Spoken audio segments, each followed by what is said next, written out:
भाई जो गुरु बचन पे डट गे रे कट गे फंद 84 के। भाई जो गुरु बचन पे डट गे रे कट गे फंद 84 के। कट गे फंद 84 के रे कट गे फंद 84 के। भाई जो गुरु बचन पे डट गे रे कट गे फंद 84 के। बोलो सतगुरुदेव की जय। बंदी छोड़ कबीर परमेश्वर जी की जय। बंदी छोड़ गरीबदास जी महाराज जी की जय। स्वामी रामदेवानंद जी गुरु महाराज जी की जय। सर्व संतों की जय। सर्व भक्तों की जय। धर्मी पुरुषों की जय। श्री काशी धाम की जय। श्री छुडानी धाम की जय। श्री करोथा धाम की जय। श्री बरवाला धाम की जय। सत साहिब ग्रीब नमो नमो सतपुरुष को नमस्कार गुरु की नहीं। सुर नर मुनि जन साधुआं संतों सर्वस दी नहीं। सतगुरु साहिब संत सब डंडो तुम प्रणाम। आगे पीछे मध्य हुए तिनको जा कुर्बान। नराकार निर्विषम काल जाल भय भंजनम। निर्लेपम निज निर्गुणम अकल अनुबेशुंदनम। सोहम सुरति समाप्तम सकल समाना निर्तलय। उज्ज्वल हिरंबर हरदमम बेपरवा अथाह वार पार नहीं मध्यतम। ग्रीव जो सुमरै सिद्ध होई गणनायक गलताना। करो अनुग्रह सोई पारस पद परवाना। आद्य गणेश मनाऊं गणनायक देवन देवा। चरण कमल लो लाऊं आद्यंत करूं सेवा। परम शक्ति संगीतम रिद्धि सिद्धि दाता सोई। अवगत गुण अतीतम सतपुरुष निर्मोही। जगदम्बा जगदीशम मंगल रूप मुरारी। तन मन अर्पों शीसम भक्ति मुक्ति भंडारी। सुर नर मुनि जन ध्यावे ब्रह्मा विष्णु महेशा। शेष सहस मुख गावे पूजे आदि गणेशा। इंद्र कुबेर सरीखा वरुण धर्म राय ध्यावे। समर्थ जीवन जी का मन इच्छा फल पावे। 33 कोटि आधारा ध्यावे सहस 88। उतरे भव जल पारा कट है यम की फांसी। 33 कोटि आधारा ध्यावे सहस 88। उतरे भव जल पारा कट है यम की फांसी। सत साहिब कर जोरूं विनती करूं धरूं चरण पर शीश। गुरु जी राम देवानंद जी महाराज ने दियो नाम बख्शीश। कोटि कोटि सिजदा करूं कोटि कोटि प्रणाम। चरण कमल में राखियो मैं बांधी जाम गुलाम। अब गुण किए तो बहुत किए करत न मानी आरे। बावे बंदा बख्श दियो बावे गर्दन उतार। कुत्ता तेरे दरबार का मोतिया मेरा नाम। गले प्रेम की जेवड़ी जाखें चोवा जाऊं। तो करो तो बावड़ू दूर दूर करो तो जाऊं। जो राखो तो ही रहूं जो देवो सोखम। जय इब के सतगुरु मिले सब दुख आँखों रो, चरणों ऊपर शीश धरूं, कहूं जो कहनियो। कबीर साईं मिलेंगे, पूछेंगे कुशलात, आज अंत की सब कहूं, अपने दिल की बात। गुरु जी तुम ना भूलियो, चाहे लाख लोग मिल जाही, हमसे तुमको बहुत है, तुमसे हमको नाही। तुमरे विसारे क्या बने, मैं किसकी शरण में जाऊं। शिव ब्रंच मुनि नारदा, तिनके हृदय न समाऊं। अवगुण किए तो बहुत किए, करत न मानी यार, बावे बंदा बख्श दियो, बावे गर्दन उतार। अब गुण मेरे बाप जी, बख्शो गरीब निवाज, जो मैं पूत कपूत हूँ, बोर पिता को लाज। मैं अपराधी जन्म का, नक्सक भरे विकार, तुम दाता दुख भंजना, मेरी करो संवार। लूट सको तो लूटियो, राम नाम की लूटी, पीछे फिर पछताओगे, प्राण जहांगे छोट। नहीं भरोसा देही का, विनस जावे छिन माही, श्वास उश्वास में नाम जपो, और यतन कछु नाही। श्वास उश्वास में नाम जपो, व्यर्थ श्वास मत खो, ना जाने इस श्वास को, आवन हो कि न हो। राम नाम निज सार है, राम नाम निज मूल, राम नाम सौदा करो, राम नाम ना भूल। कबीर दुख में सुमरण सब करें, सुख में करे ना कोई, जय सुख में सुमरण करें, तो दुख काहे को होवे। कबीर सुख में सुमरण किया नहीं, फिर दुख में करते याद, कहे कबीरता दास की, कैसे लगे फरियाद। राम नाम रटते रहो, जब तक घट में प्राण, कब हो तो दीन दयाल के, बनक पड़ेगी कान। वो पृथ्वीपति चकवे गए, जिनके चकर चलंत, रावण सरीखे कौन गिने, ऐसे गए अनंत। मर्द गर्द में मिल गए, वो रावण से रणधीर, कंस के सी चाणूर से, वो हिरण्यकशिपु बलबीर। तेरी क्या बुनियाद है, तू जीव जन्म धर लेत, गरीब दास हरि भजन बिना, तेरा खाली रह जा खेत। परम पिता परमात्मा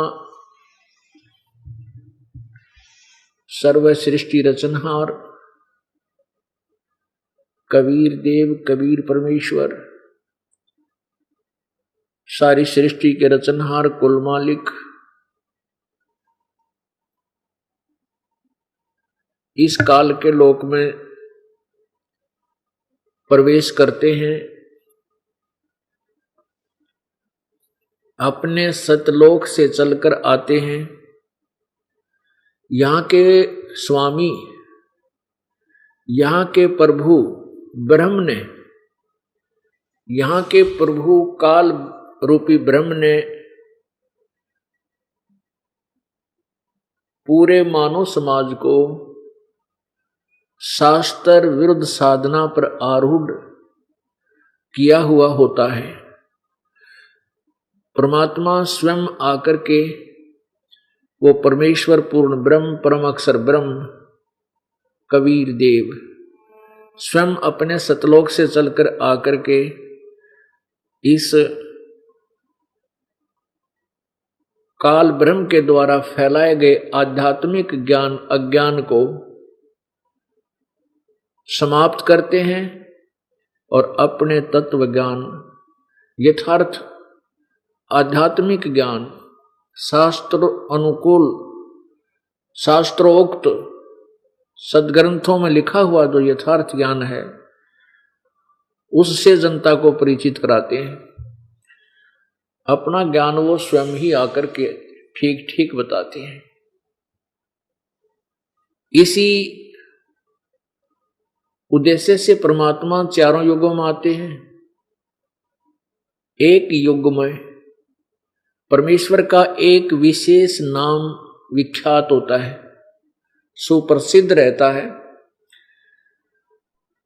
वो प्रत्येक युग में उनके नाम रहते हैं। जैसे सतयुग में सत सुकृत, त्रेता में मुनिंदर ऋषि, द्वापर में करुणामय और कलियुग के अंदर उनका वास्तविक वेदोक्त, वेदों में लिखा हुआ वास्तविक जो नाम है उस परमेश्वर का, कबीर देव, उसी नाम से वो प्रकट होते हैं।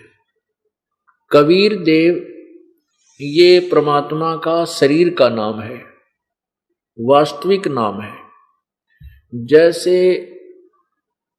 देश के प्रधानमंत्री जी का शरीर का नाम तो कुछ अन्य होता है, और प्रधानमंत्री, प्राइम मिनिस्टर, ये भाषा भिन्न उनकी पदवी के नाम हैं। इसी प्रकार परमात्मा, प्रभु, स्वामी, ब्रह्म, ये तो उपमात्मक नाम हैं। जैसे परम अक्षर ब्रह्म, सत्य पुरुष, ये परमात्मा के उपमात्मक नाम है, उपाधि के नाम हैं। और उनका वास्तविक नाम जो है वो कबीर देव है, जो वेदों में कबीर देव, उसको हम अपने लोकल लैंग्वेज में, अपनी स्थानीय भाषा में हम वै को बै बोलते हैं। जैसे वेदों को हम वेद बोलते हैं, शुद्ध हिंदी में वेद होते हैं, हम उनको वेद बोलते हैं। इसी प्रकार हम वै को बै बोल करके वेदों में कबीर देव, कबीर अग्नि, कबीर अमितोजा, कबीर अंगारी, कबीर बम्भारी आदि जो नाम है, ये उनका वास्तविक नाम है पूर्ण परमात्मा का, पूर्ण ब्रह्म का, परम अक्षर ब्रह्म का। तो हम उसको कबीर देव बोलने लगे। कबीर साहब, देव माने साहब कहो, राम कहो, परमात्मा कहो, तो देव तो कबीर देव, कबीर साहब, कबीर भगवान, देव माने भगवान। तो हम उस परमात्मा, वो परमेश्वर कलयुग में जब प्रकट हुए, सह शरीर आए, शिशु रूप धारण किया, और जब उनका नामांकन करने लगे, क्योंकि उधर से ब्राह्मण भी पहुंच गए और फिर मुसलमान रीति से करने के लिए काजी और मुल्ला भी पहुंच गए, काजी पहुंच गए। क्योंकि गौरी शंकर उर्फ नीरू और सरस्वती उर्फ नीमा, ये पहले गौरी शंकर और सरस्वती नाम से हिंदू थे, ब्राह्मण थे। इनको बाई फोर्स मुसलमानों ने मुसलमान बना दिया था। तो फिर भी ये दोगले से चल रहे थे, हिंदू ब्राह्मणों से भी लिंक रखते थे, जो स्वार्थी से थे, पैसे के लालच में। तो ये जो गुरु लोग होते ना, कुछ नहीं देखते, ना जाति देखते ना मजहब देखते, और जब इनका स्वार्थ पूर्ति हो जाए फिर ये 36 जो है ना नखरे करते हैं, ये मुसलमान है, ये फलाना है, ये छोटी जाति का है। तो ऐसे जब उनके नामांकन का समय आया तो परमात्मा ने स्वयं बोलकर बताया था कि मेरा नाम कबीर रहेगा। तो इसे सिद्ध है कि परमेश्वर अपने चारों युगों में जो नाम लेकर आते हैं उन्हीं को प्रचलित करवाते हैं। जबकि मुल्ला लोग इसको नहीं रखना चाहते थे, काजी लोग नहीं रखना चाहते थे कबीर नाम, क्योंकि अरबी भाषा में कबीर का अर्थ बड़ा होता है। अब देखो, कोई ना कोई जिसका भी कोई नाम है, जैसे कृष्ण चंद्र है, रामचंद्र है, या कोई और भी नाम जैसे अजीत है, अपराजित है, तो इनका कोई न कोई अर्थ तो बनेगा ही बनेगा। तो ऐसे ही कबीर देव ये परमात्मा का वास्तविक नाम है। कबीर अग्नि, कबीर अमितोजा, तो ये परमेश्वर का वास्तविक नाम है। अग्नि माने भी परमेश्वर, कबीर अग्नि, कबीर मितोजा में अमितोजा, जिसकी शक्ति का कोई वार पार ना हो, अमित तोजा, तो वो कबीर है। तो पुण्यात्मा परमेश्वर चारों युगों में आते हैं और अपने सत्य ज्ञान को प्रचार करते हैं। वो हमें आकर के याद दिलाते हैं कि जहां तुम रहते हो ये तुम्हारा ठीक ठिकाना नहीं है, ये तुम्हारा यथार्थ स्थान नहीं है। यहाँ तो सब चला चली हो रही है, जैसे आपका ना जाने कब यहाँ से मृत्यु का समय आ जाए। यहाँ से आपकी मृत्यु होगी, कहाँ जाओगे? जो कुछ पुण्य किए हैं उनके आधार से स्वर्ग लोक में जाओगे। जब आपके पुण्य समाप्त हो जाएंगे तो फिर आप कहाँ जाओगे? नरक में जाओगे। नरक में आपके पाप कर्मों का दंड भुगतने के बाद कहाँ होगे? वहां से भी कहेंगे चलो अब तेरे यहाँ रहने का समय पूरा हो गया, फिर यहाँ पृथ्वी लोक पर आएंगे। फिर यहाँ कोई अन्य जोनी प्राप्त हो जाएगी, कुत्ता बन गया, कुतिया बन गई, गधे बने, गधी बनी, उनका समय पूरा होता, फिर चलो दूसरे शरीर में, फिर वहां पूरा हुआ, फिर चलो तीसरे शरीर में। कहते हैं यहाँ तुम्हारा ये कहीं ठिकाना नहीं है। अब इसलिए हम जैसे कोई अच्छी भक्ति ब्रह्म तक की साधना हमने की वेदों अनुसार, तो हम कहाँ पहुंचे? ब्रह्मलोक में पहुंच जाते हैं। गीता जी अध्याय नंबर 8 के श्लोक 16 में कहा है कि ब्रह्मलोक पर्यंत ये सभी पुनरावर्ती में है। वहां गए हुए प्राणी भी, ब्रह्मलोक में गए हुए साधक भी, वो जीव भी फिर वापस जन्म मृत्यु में आते हैं। अब परमात्मा कबीर परमेश्वर जी अपने उस तत्व ज्ञान में बताते हैं, आगे गए ना बावड़े रहते भी सब जाही, बिन साहेब की बंदगी कहीं ठोर ठिकाना नाही। पहले चले गए जो हमारे दादे परदादे, वो वापस नहीं आए। हमारे घर में उसी शकल में फिर नहीं आ पाए, और जो शेष बचे ये सभी यहां से चले जाएंगे। और यहां से जाने के बाद फिर कोई दूसरी योनि, फिर वहां से चलेंगे, फिर तीसरी योनि, फिर वहां से चलेंगे, फिर और कहीं, फिर स्वर्ग में, फिर नरक में। बिन परमेश्वर की भक्ति कहीं ठोर ठिकाना नहीं। यदि हम उस पूर्ण परमात्मा परम अक्षर ब्रह्म की साधना शास्त्र विधि अनुसार परम संत से लेकर करेंगे तो फिर हम सत्यलोक चले जाएंगे। पवित्र श्रीमद् भगवत गीता जी अध्याय नंबर 15 के श्लोक नंबर 4 में कहा है कि 3 और 4 का आशय है वैसे तो गीता जी अध्याय नंबर 15 के श्लोक 1 से लेकर 4 तक ये इसमें कंटिन्यूस लगातार ज्ञान है। गीता जी अध्याय नंबर 15 के श्लोक 1 में कहा है कि ऊपर को पूर्ण परमात्मा रूपी जड़ वाला और नीचे को तीनों गुण रूपी शाखा वाला, ये उल्टा लटका हुआ संसार रूपी वृक्ष है। आपको गीता जी अध्याय नंबर 15 के श्लोक 1 से 4 तक का एक सामूहिक अनुवाद सुनाते हैं।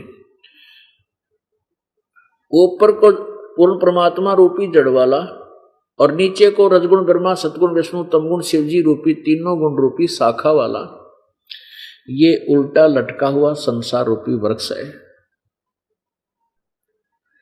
और गीता ज्ञान दाता कह रहा है कि अर्जुन यहां विचार काल में, अर्थात गीता ज्ञान दाता कहना चाहता है कि मैं तुझे जो गीता ज्ञान सुना रहा हूं,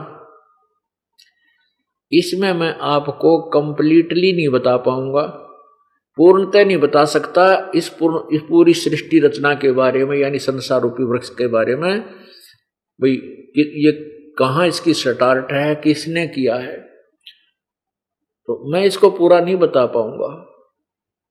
उसके लिए क्या बताया है कि इस उलझे हुए इस ज्ञान की गुत्थी को, इस उलझे हुए ज्ञान को तत्व ज्ञान रूपी शस्त्र के द्वारा काट कर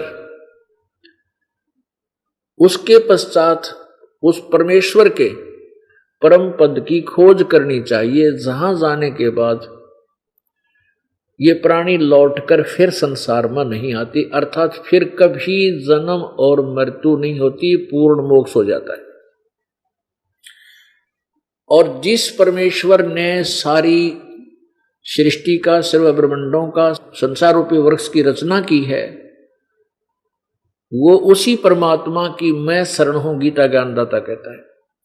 अब गीता ज्ञान दाता ने 15वें अध्याय गीता जी के श्लोक नंबर 1 में ये भी डिफाइन कर दिया है कि वो तत्वदर्शी संत की पहचान क्या है। पर गीता जी अध्याय नंबर 15 के श्लोक नंबर 1 में कहा है कि ऊपर को जड़ वाला, नीचे को शाखा वाला, ये उल्टा लटका संसार रूपी वृक्ष है, जिसके ये विभाग सहित भाई तना क्या है, जड़ किसे कहते हैं, ये संसार रूपी वृक्ष की जड़ कहाँ है, यानी कहाँ से उत्पत्ति हुई है इसकी, कहाँ से इसको आहार मिलता है, कहाँ कौन भगवान है जो इस पूरे संसार का पालन कर रहा है, उस संसार रूपी वृक्ष की जड़ कौन है, अर्थात पूर्ण परमात्मा यानी जो पालनहार है वो कौन है, और तना क्या है, तना वृक्ष कौन सा होता है, वृक्ष जो जमीन से बाहर दिखाई देता है वो पोर्शन, वो भाग वृक्ष कहलाता है, और जड़ नीचे गुप्त होती है। तो जो संत इन सभी विभाग सहित बता देगा तना क्या है, जड़ कौन है, मोटी डार जो है वो कौन है, शाखा कौन है और पत्ते कौन है, स वेदवित, वह वेद के तात्पर्य को जानने वाला है, अर्थात वो तत्वदर्शी संत है। परमेश्वर कबीर देव जी सन 1398 में संवत 1455 ज्येष्ठ सुदी पूर्णमासी को सशरीर अपने सतलोक से आए थे, एक शिशु रूप धारण किया था। उसको नीरू और नीमा उठा करके ले गए थे जो मुसलमान जो लाए थे। तो उसमें परमेश्वर ने जब वो धीरे धीरे लीला करते हुए बड़े हुए, 5 वर्ष की आयु से अपने अमृत ज्ञान का प्रचार करना शुरू कर दिया था। उस परमेश्वर ने बताया था आज से 600 वर्ष पहले यही यों का त्यों इस लटके हुए संसार रूपी वृक्ष का पूर्ण विभाग बताए थे। इससे सिद्ध होता है कि वो परमात्मा पूर्ण ब्रह्म सतलोक से आकर के अपना तत्वज्ञान स्वयं ही प्रचार करते हैं। वो तत्वदर्शी संत का रोल भी करते हैं, अर्थात वो भूमिका भी स्वयं ही करके जाते हैं। उसमें परमेश्वर ने बताया था, कबीर जी कहते हैं, कबीर अक्सर पुरुष एक पेड़ है, निरंजन वा की डार, और तीनों देवा शाखा है, ये पात्र रूप संसार। पुण्यात्माओं, जिस ज्ञान को न वेद जानते, वेदों में वर्णित नहीं है, पूरा विवरण नहीं है, और ना ही गीता जी जानती, ना गीता ज्ञानदाता ब्रह्म जानता, वो ज्ञान कबीर देव, कबीर परमात्मा जानते हैं। उन्होंने स्वयं बताया है, अक्षर पुरुष एक पेड़ है और निरंजन वा की डार, ये तीनों देवा शाखा है, ये पात रूप संसार। पुण्यात्माओं, इसका कुछ समर्थन वेद भी करते हैं, इसका कुछ समर्थन गीता जी भी करती है, लेकिन गीता और वेदों में कंप्लीट नॉलेज नहीं है, पूर्ण ज्ञान नहीं है, सांकेतिक कुछ आंशिक ज्ञान है। इससे क्या होता है कि हमारे जो परमेश्वर ने आके हमें वो तत्व ज्ञान दिया, वो तत्व ज्ञान सत्य है, लेकिन वो सिंपल लैंग्वेज में है, साधारण भाषा में। इसलिए जो ये नकली गुरु, ऋषि, महर्षि, ये और ये जो वेद संस्कृत बोलने वाले थे, वो परमात्मा के ज्ञान को ऊपर ये कहकर नहीं आने दे रहे थे कि कबीर का जो दिया हुआ ज्ञान है वो तो एक अशिक्षित का है, अनुभवहीन व्यक्ति का है, क्योंकि ये वेदों को नहीं पढ़ पाया, ये गीता जी को नहीं जानता, नहीं पढ़ सकता, यो अशिक्षित है, संस्कृत नहीं जानता। इसलिए परमात्मा के उस तत्व ज्ञान को जो पहले ही परमेश्वर ने हमें दे रखा खजाना, उसको सत्य को सत्य सिद्ध करने के लिए, आपके हृदय में जमाने के लिए वेदों और गीता का सहयोग और पुराणों का सहयोग दिया जा रहा है। कि जो कबीर परमेश्वर ने बताया वो वेद भी समर्थन करते हैं, पर इनमें कंप्लीट नहीं है। जैसे यजुर्वेद अध्याय नंबर 40 के श्लोक नंबर 17 में, मंत्र 17 में लिखा है कि वो परमात्मा पूर्ण ब्रह्म जो जड़ रूपी भगवान, वो तो ऊपर प्रोक्ष है, वो तो गुप्त है। और गीता वेद ज्ञान दाता अर्थात ब्रह्म कहता है कि मैं ब्रह्म हूं और मेरा ओम नाम है, मैं खम यानी ब्रह्मलोक में रहता हूं। वो परमात्मा तो गुप्त है, ऊपर प्रोक्ष है पूर्ण परमात्मा। तो इससे सिद्ध है कि इसमें आंशिक ज्ञान तो है। जैसे गीता जी में लिखा कि ऊपर को पूर्ण परमात्मा रूपी तो जड़ है और तीनों गुण रूपी शाखा है। अब गुण कौन है? रजगुण ब्रह्मा, सतगुण विष्णु, तमगुण शिव जी। तो ये उल्टा लटका हुआ संसार रूपी वृक्ष है। और कहता और मैं विशेष नहीं जानता, अब बीच का सारा पोर्शन नहीं बता पाया, और ऊपर पूर्ण ब्रह्म कौन है, ऊपर की जड़ कौन है, ये भी गीता ज्ञानदाता नहीं बता पाया। तो परमेश्वर ने आकर के अपना ज्ञान स्वयं दिया। परमेश्वर ने बताया हम ही अलग हला है, कुतुब गोस और पीर, गरीब खालक दनी हमरा नाम कबीर। फिर परमेश्वर ने कहा कि सुन रामानंद, राम हम मैं बावन नरसिंह। और फिर परमात्मा ने बताया है कि अनंत कोट ब्रह्मांड का गरीबदास साहिब जी को जो परमात्मा मिले, कबीर देव जी, और उनकी शक्ति और समर्थता से परिचित हुए, परमात्मा की कृपा से सतलोक में सब व्यवस्था देखी, फिर ये ब्रह्मांडों का ज्ञान अपनी आंखों देखा, तब उन्होंने आकर के बताया कि अनंत कोट ब्रह्मांड का एक रति निभार और सतगुरु पुरुष कबीर हैं ये कुल के सिरजनहार। अब इसमें सतगुरु और पुरुष दोनों शब्द लगाए। सतगुरु का अर्थ होता है तत्वदर्शी संत जो यथार्थ ज्ञान प्रदान करता है, और पुरुष माने परमात्मा परमेश्वर।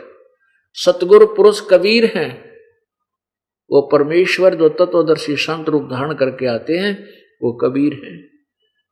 और कुल के सृजनहार, सब ब्रह्मांडों के रचनहार कबीर जी हैं।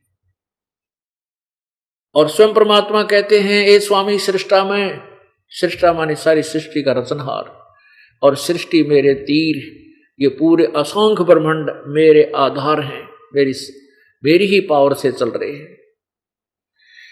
और दास गरीब अधर बसूं, यानी ऊपर सतलोक में रहता हूं मैं अवगत सत कबीर। ऊपर मैं ही रहता हूं सतलोक में, जो वेद और गीता ज्ञान देते हैं। यजुर्वेद अध्याय नंबर 40 के श्लोक 17 में जो लिखा है कि वो परमात्मा पूर्ण ब्रह्म तो ऊपर प्रोक्ष है, वो तो गुप्त है, तो वो कहते हैं वो ऊपर परमात्मा मैं ही हूं। इस प्रकार परमेश्वर ने उसी समय आकर के अपने सर्वभूमिका की एक दास का रोल किया। एक भक्त में क्या गुण होने चाहिए, और तत्वदर्शी संत बनकर उन्होंने वो यथार्थ ज्ञान दिया। लेकिन वो साधारण भाषा में देना इसलिए अनिवार्य था कि आने वाले समय में मेरी प्यारी आत्मा जब ये शिक्षित होंगे तो मेरे इस ज्ञान को आसानी से समझ लेंगे। और यदि परमात्मा इसको संस्कृत में बोल जाता तो फिर ये संस्कृत में अड़ंगा करने वाले इसका और दुरुक्ति कर देते, अज्ञान कर देते, अनुवाद ठीक नहीं करते। तो उस परमेश्वर के इस ज्ञान को समझने के लिए वो जो पहले परमात्मा 600 वर्ष पहले हमें देकर गए थे, इसलिए सदग्रंथ आपको दिखाता ये दास, अन्यथा चारों वेदों की और गीता जी की कति आवश्यकता नहीं।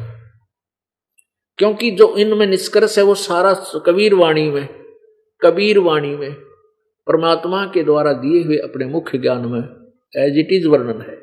लेकिन इसलिए उस सत्य, उस सिंपल भाषा में, साधारण लैंग्वेज में, साधारण भाषा में लिखे हुए ज्ञान को, सत्य को सत्य आपके हृदय में दचाने के लिए आप जिन सदग्रंथों को सत्य मानते हो उनका समर्थन लेना पड़ रहा है।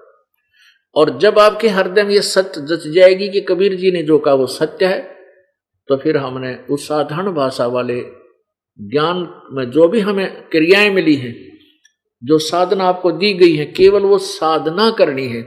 फिर ज्ञानी बनने की कति आवश्यकता नहीं। ज्ञान बार बार आपको इसलिए समझाया जा रहा है कि आप इस ज्ञान को समझकर आपकी बुद्धि एक परमात्मा, एक ज्ञान पर स्थिर हो जाओ, तब तुम भक्त बनोगे, योगी बनोगे, साधक बन पाओगे, साधना कर पाओगे। जैसे गीता जी अध्याय नंबर 2 के श्लोक नंबर 53 में कहा कि अर्जुन, जब तेरी बुद्धि नाना भिन्न भिन्न प्रकार के भ्रमित करने वाले वचनों से यानी ज्ञानों से हटकर एक ज्ञान पर, एक पूर्ण परमात्मा के ज्ञान पर स्थिर हो जाएगी, तब तो तू योगी बनेगा, तब तो तू भक्त बनेगा, योग को प्राप्त होगा, यानी तो भक्त बनेगा।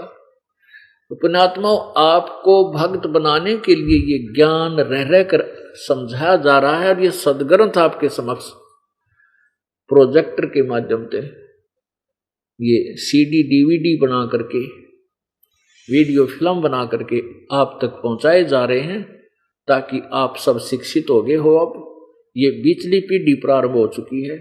इस बिचली पीढ़ी को परमात्मा ने सिलेक्ट किया है पहले से ही, कि बिचली पीढ़ी जब आएगी तब हम अपने यथार्थ ज्ञान को प्रचार करेंगे। तब तक हम इनको नहीं बोलेंगे, इन्होंने कहने दे हमारे विषय में जो ये एंड बैंड बोलते हैं, बोलने दो नकली गुरुओं ऋषियों ने। जब ये बिचली पीढ़ी शिक्षित हो जाएगी, फिर मेरे बच्चे मुझे आसानी से पहचान जाएंगे। गीता जी अध्याय नंबर 4 श्लोक नंबर 34 में गीता ज्ञान दाता ने कहा है कि जो 32 और 34 में कहा कि जो वो परमात्मा ने, पूर्ण ब्रह्म ने, सच्चिदानंद घन ब्रह्म ने, परमात्मा ने यानी परम अक्षर ब्रह्म के ने जो स्वयं आकर के अपने मुखारविंद से, अपने मुख कमल से जो ज्ञान बोला है, वह उनकी वाणी, उस परमेश्वर की वाणी में सब प्रकार की साधनाएं करने वाली और ना करने वाली जो गलत हैं उनको रिजेक्ट किया कि जो ऐसा करते हैं वो गलत है, बेदा है, व्यर्थ है। जो ऐसी साधना करते हैं वह भी व्यर्थ है। कोई देवताओं की पूजा करते हैं, कोई प्राणायाम पर आश्रित हैं, कोई केवल एक अहिंसा के तीव्र व्रत करते हैं, जैसे मुंह पर पट्टी बांध ली, नंगे पैरों घूमते हैं, केवल इसी से मोक्ष मानते हैं। तो उस प्रकार के सभी प्रकार के ज्ञान उस परमेश्वर के सच्चिदानंद घन की वाणी में, कबीर वाणी में लिखे हुए हैं। और उस ज्ञान को तू तत्वदर्शी संतों के पास जाकर समझ, उनको विनम्र भाव से प्रणाम कर, विनम्र भाव से प्रसन्न कर, दंडवत प्रणाम कर, फिर वह तत्वदर्शी संत आपको उस परमेश्वर के बारे में यथार्थ ज्ञान बताएंगे। फिर वैसे कर जैसे वो बताएंगे। पुण्यात्माओं, परमेश्वर ने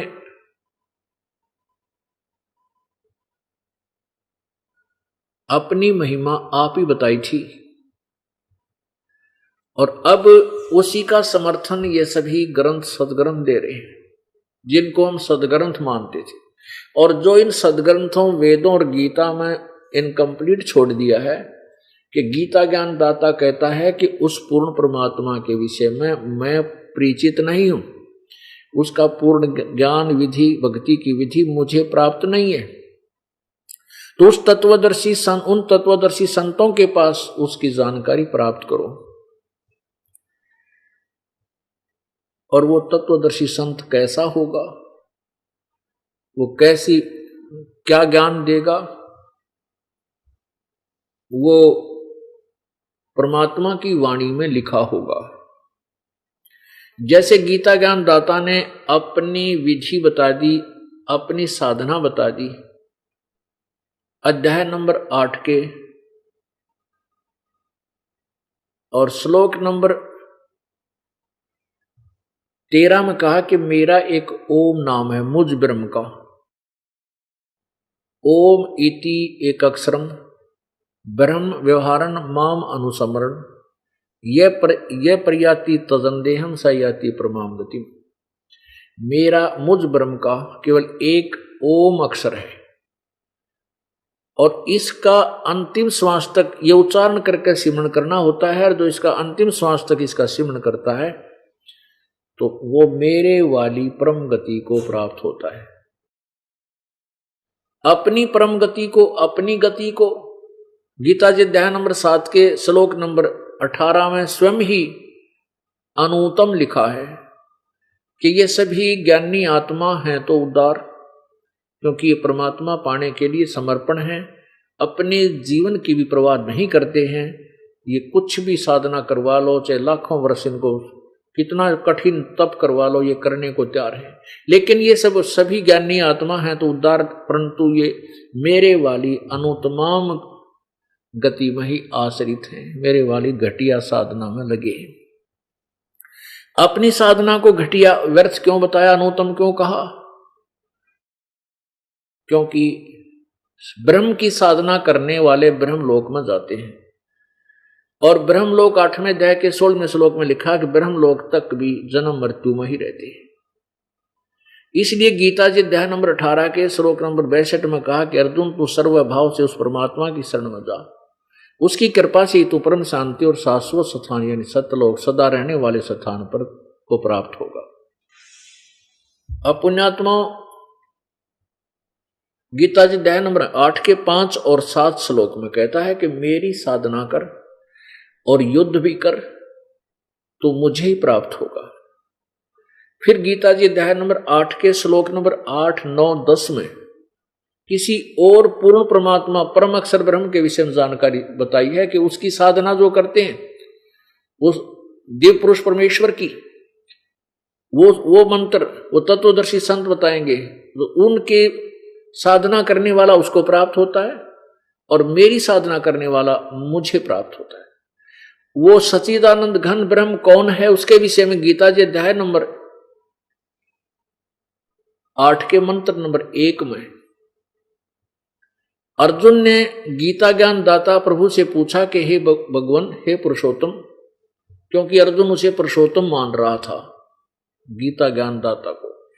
तो उसने कहा कि हे भगवान, आपने जो 7वें अध्याय के गीता जी के 7वें अध्याय के 29वें मंत्र में जिस तत्ब्रह्म का जिक्र किया है कि उस तत्ब्रह्म को, उस परमात्मा को और सारी अखिल जो है ना अध्यात्म ज्ञान को और सभी कर्मों से जो परिचित हो जाता है उनको जान करके फिर यहाँ की संसार की कोई इच्छा वो नहीं मान रखता, वो केवल जन्म और मरण, जरा और मरण, मृत्यु और बुढ़ापे से बचने की चेष्टा करता है।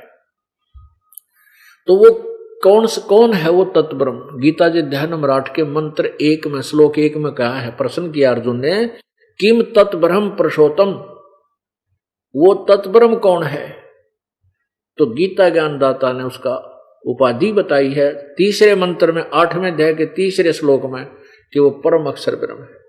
तो यहां गीता जी अध्याय नंबर 8 के श्लोक नंबर 5, 6, 7 में और 8, 9, 10 में इन दोनों भगवानों की गीता ज्ञानदाता की के विषय में और पूर्ण परमात्मा के विषय में बिल्कुल निर्णायक और भिन्न भिन्न ज्ञान दिया है। गीता ज्ञानदाता कहता है कि मेरी यदि साधना करनी है, 8वें अध्याय के 13वें श्लोक में, मेरा तो ओम मंत्र है। और फिर कहता है इसका आखिरी सांस तक सिमरण करना होता है, इसका जाप करें, मुझे प्राप्त होगा। उस परमात्मा सच्चिदानंद घन ब्रह्म की परमात्मा करने से, तत्वदर्शी संतों से उपदेश आदि लेने के बाद फिर उसी की भक्ति के बल से, जो उस तत्वदर्शी संतों द्वारा बताई गई साधना के बल से, उस सच्चिदानंद घन परमात्मा को इस भक्ति की साधना की शक्ति से, यानी नाम जाप की कमाई धन से, इस शक्ति से उस परमात्मा को प्राप्त हो जाता, उसके पास चला जाता है। उसके विषय में क्या बताया है? गीता जी अध्याय नंबर 17 के श्लोक नंबर 23 में कहा है, ओम तत्सत इति निर्देश ब्रह्मण त्रिविध समर्थ है। ओम तत्सत इति निर्देश है ब्रह्मण त्रिविध समर्थ है। ब्रह्मण माने उस सच्चिदानंद घन परमात्मा का, पूर्ण परम अक्षर ब्रह्म की साधना का इस ओम तत्सत 3 मंत्र के जाप का आदेश है, निर्देश है, नथिंग एल्स, इसके अतिरिक्त और कोई मंत्र नहीं है। ओम तो इसमें ब्रह्म का जाप है, 3 परमात्मा है, पुण्यात्माओं। अभी तक हम जितने भी ऋषि महर्षियों से मिले, संतों गुरुओं से मिले, उनको भक्ति का कैखे का भी ज्ञान नहीं था। आध्यात्मिक ज्ञान से वह कति अपरिचित थे, केवल संस्कृत जानते थे, हठ योग करके कुछ सिद्धियां प्राप्त कर लेते थे, जिससे वह प्रभु पाक रहे थे। उनके पास कख भी नहीं था, पूरा मानव समाज ने भ्रमित कर दिया। इतनी कुरीतियां समाज में फैल गई हैं क्योंकि हम भगवान से जो राहत चाहते थे, उन अज्ञानी ऋषियों के द्वारा बताई गई साधना से हमें कोई लाभ नहीं मिला परमात्मा का, तो हम नास्तिक होने लग गए। और फिर हमने अन्य तरीकों से धनी बनने की चेष्टा की, कष्ट निवारण की चेष्टा की, दोने दोषी होकर के और ज्यादा पतन को प्राप्त हो गए। 3 परमात्मा हैं मुख्य तौर पर, 3 प्रभु हैं, 3 ब्रह्म हैं, एक क्षर ब्रह्म, एक अक्षर ब्रह्म, एक परम अक्षर ब्रह्म। अब क्षर ब्रह्म कौन है? क्षर ब्रह्म माने क्षर ब्रह्म, क्षर माने नाशवान, क्षर ब्रह्म, ये नाशवान परमात्मा। ब्रह्म माने प्रभु। ये ज्योति निरंजन काल है, 21 ब्रह्मांड का स्वामी है, ब्रह्मा विष्णु महेश के पूज्य पिताजी है, और ब्रह्मा विष्णु महेश की माता दुर्गा है। और सेकंड नंबर का जो भगवान है वो अक्षर ब्रह्म। इस क्षर ब्रह्म को क्षर पुरुष भी कहते हैं, क्षर पुरुष, और अक्षर ब्रह्म को अक्षर पुरुष भी बोलते हैं, और परम अक्षर ब्रह्म को परम अक्षर पुरुष भी कह सकते हैं, क्योंकि पुरुष माने परमात्मा। जैसे हम सत्य पुरुष, सत्य पुरुष का अर्थ होता अविनाशी परमात्मा, पुरुष माने प्रभु, सत्य माने अविनाशी सदा रहने वाला। तो परम अक्षर ब्रह्म को सत्य पुरुष भी कहते हैं। तो परब्रह्म जो है ये अक्षर ब्रह्म, परब्रह्म कहो, अक्षर ब्रह्म कहो, इसे अक्षर पुरुष कहो, ये 7 संख ब्रह्मांड का स्वामी है। और इसका तत् नाम है, ये तत् सांकेतिक है। जैसे ओम तत् सत, ओम तो सीधा ब्रह्म का जाप है, तत् और सत ये सांकेतिक मंत्र हैं। ये दास बताएगा जो इनका वास्तविक अर्थ है, जो मंत्र जाप करने का, ये गुप्त कोड वर्ड है। ये तत् जो है ये अक्षर पुरुष का अर्थात अक्षर ब्रह्म का मंत्र है। और ये ब्रह्म ओम मंत्र और साथ में ये तत् जो सांकेतिक, ये दास बताएगा, ये दोनों मिलकर के सतनाम कहलाता है। ये सतनाम 2 अक्षर का होता है। और फिर इसके बाद इस एक मंत्र और मिलेगा आपको जो सत मंत्र है, उसका वो कोई और मंत्र है। ये सत जो सांकेतिक है, ओम तत् सत में ओम तो ब्रह्म का जाप है, ये तत् जो है परब्रह्म का यानी अक्षर ब्रह्म का, अक्षर पुरुष का, और सत और मंत्र है, वो दास बताएगा। सत, तत् और सत को वो परम अक्षर ब्रह्म का है। इन तीनों मंत्रों को का जो जाप है ये 3 सतिथि में दिए जाते हैं और इनकी 3 विधि से ही इनका सिमरण है। श्वास उश्वास से इनका सिमरण होता है। इनकी सिमरण की विधि भी 3 प्रकार है।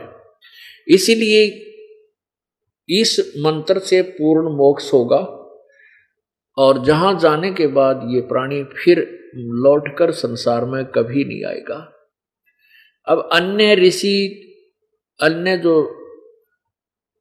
आध्यात्मिक ज्ञान से अपरिचित अज्ञानी लोग हैं, वो गुरु पद प्राप्त करके, महर्षि की पदवी प्राप्त करके कैसी थ्योरी, कैसा सिद्धांत बता गए हमारे को।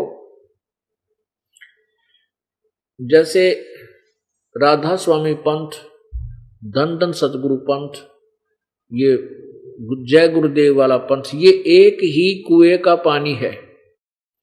एक ही संत के यानी श्री शिवदयाल जी जो राधा स्वामी पंथ के प्रवर्तक माने जाते हैं, उनके द्वारा दिए गए विचारों पर आधारित है।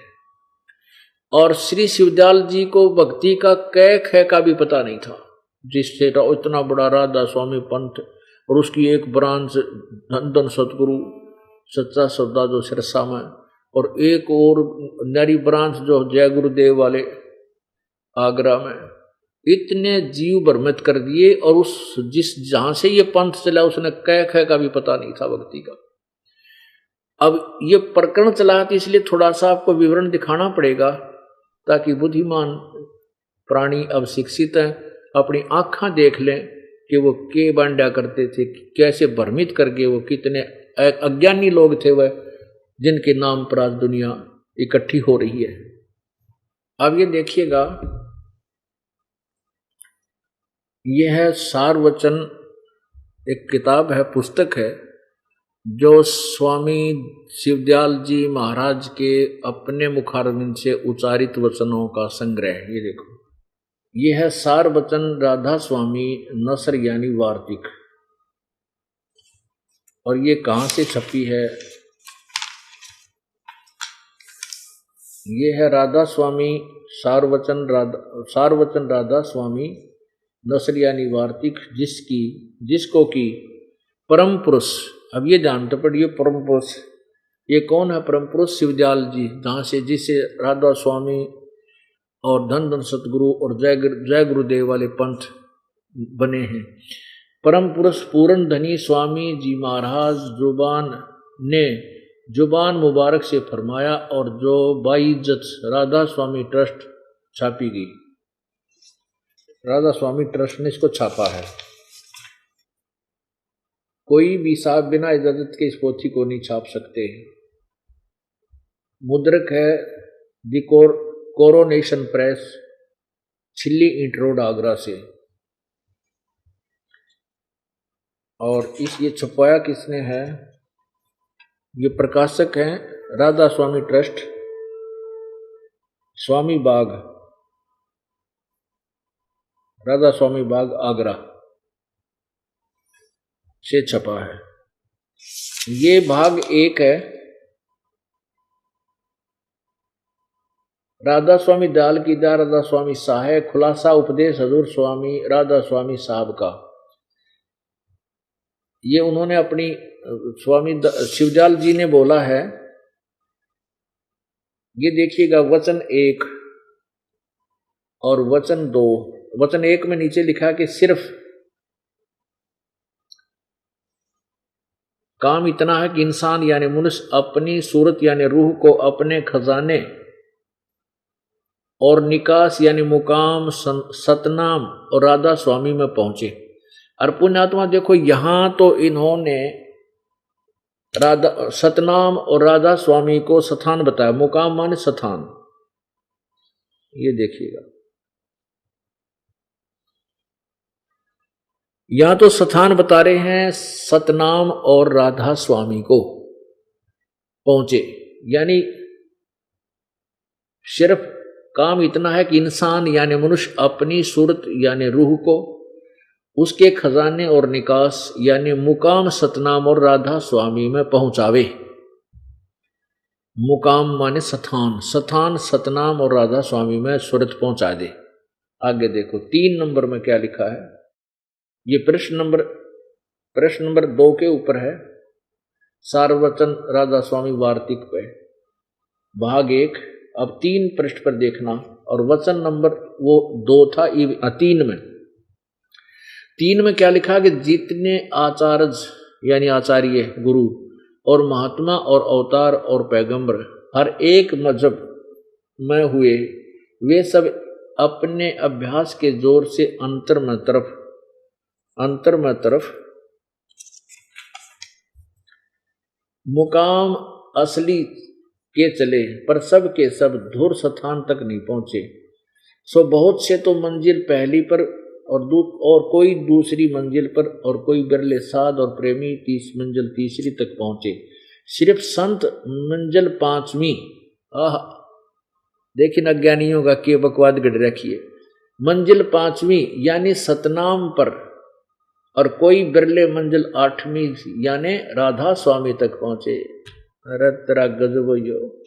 देखिए मंजिल माने स्थान, 5वीं मंजिल यानी सतनाम को ये स्थान बतावा है अनाड़ी, और फिर मंजिल 8वीं राधा स्वामी तक पहुंचे। ये परमात्मा। अच्छा आगे देखो, ये तो 3 नंबर वचन सुना आपने। अब 4 नंबर देखो, प्रश्न नंबर 5 पे ये 4 नंबर यहां तो तोड़ा पाट दिया इन्होंने। अब समझना चाहिए राधा स्वामी सबसे ऊंचा मुकाम है, और यही नाम कुल मालिक और सच्चे साहब और सच्चे खुदा का है। और इस मुकाम से, अब देखो यहां भी ना, राधा स्वामी सबसे ऊंचा मुकाम है। मुकाम माने स्थान है। इन प्रडा न्योना बेरा राधा स्वामी के सांग था, जो आदमी था, कोई गमचक्कर था, या कोई स्थान था, नाम था, कोई भगत था। ये खुद बोल रहा है, जो शिवदयाल जी के विषय में लिख रहे हैं उन्होंने बोला है ये सारा कुछ वचन। अब समझना चाहिए राधा स्वामी सबसे ऊंचा मुकाम यानी स्थान है, और यही नाम कुल मालिक और सच्चे साहब और सच्चे खुदा का है। अरे थारा गजब हो। अब कोई का प्रधानमंत्री, दिल्ली प्रधानमंत्री भी है, प्रधानमंत्री का नाम भी दिल्ली है, तो कितना बड़ी बूझ होगा ये आप समझ सकते हो। यही नाम, अब यहां मुकाम बता रहा है, स्थान है, और यही नाम कुल मालिक और सच्चे साहब और सच्चे खुदा का है। और इस मुकाम अर्थात इस राधा स्वामी स्थान से 2 स्थान नीचे सतनाम का मुकाम है। अरे नाला को सतनाम, वहां सतनाम खुद कह रहे सतनाम स्थान है, इब्नों के सतनाम का मुकाम है, स्थान का स्थान है। ये समझो कि सतनाम को ये सतान बोल रहे थे वहां पर। सतनाम का मुकाम यानी स्थान का स्थान है, जिसको संतों ने इस सतनाम को के बोला है इन्होंने, सतनाम का मुकाम जिसको संतों ने सतलोक सचखंड, इस सतनाम के विषय में आगे डिफाइन कर रहे हैं के नाम है, इसके आगे पर्यायवाची नाम बता रहे हैं इसके। सतलोक, सतनाम को सतलोक भी कहते हैं, सचखंड, सार शब्द, सतशब्द, सतनाम, सतपुरुष करके बयान किया है। थारा शर करया है। अरे थारा गजब हो। अरे नकम्यो, तुमने न्योय नहीं बेरा, तुम के बोलन लाग रहे हो। अरे तारा जुल्म हो। और ये लाखों करोड़ों किताब और श्रद्धालुओं को बेच डाली और उनके अंदर अज्ञान ठोक दिया। इतने दिन हो गए श्रद्धालुओं ने इन महापुरुषों के पीछे लग गया, नहीं यो डंगा ना पड़ा, समझना यो के लिख गए थारी लिए, ये क्या बताना चाहते थे तुम्हारे को, ये क्या ज्ञान देंगे, क्या इनकी विधि होगी भक्ति की, जब इनका ज्ञान नहीं इतना बकवाद भरा है। कितना सर नहीं, कितना पैर नहीं। अब कहीं तो कहते हैं सतनाम स्थान है, मुकाम है, राधा स्वामी स्थान है, ये सच्चे खुदा का नाम है। और फिर कहते हैं ये सतनाम सचखंड, उस राधा स्वामी 8वीं मंजिल है, और उससे 2 स्थान छोड़कर फिर यह सतनाम वाली सतनाम बता दिए स्थान है। ये सतलोक कहते, सतनाम को फिर सतलोक, सचखंड, सार शब्द, सतनाम, सतपुरुष, सार शब्द, ये करके बयान किया, यानी सब एक ही नाम में सारे कुछ गा दिया। अपन आत्मा जैसे किसी ने जिंदगी में ना तो सड़क देखी और ना जिसने कार देखी, ना पेट्रोल देखा, ना ड्राइवर देखा, और वो फिर व्याख्या कर रहा है अन्य में, जो कि तो जंगल में पड़ा हो जंगली व्यक्ति, और वो वैसे कि तो सैर सपट्टा करा इधर उधर, और कहता कहाँ गया था, मैं वहां घूम के आता हूँ। शहर सुन रखा था उसने किसी था, कार में घूमता हूँ, ड्राइवर चलाता है। तो किसी कोई पूछा भी वो ड्राइवर कैसा है, वो कार कैसी है, पेट्रोल कैसा होता है, जिस सड़कों पर चलती है गाड़ी वो कैसा होता है, तो बताने लगता है कि ड्राइवर भी कार ही है, सड़क भी कार को ही बोलते हैं, पेट्रोल भी कार ही है, और शहर भी कार ही है। तो उस गधे ने कदे सपने में बिना देख रखी हुआ चीज जो इसी डेफिनेशन बता रहा है। तो यही दशा, ये है head of the department of Radha स्वामी।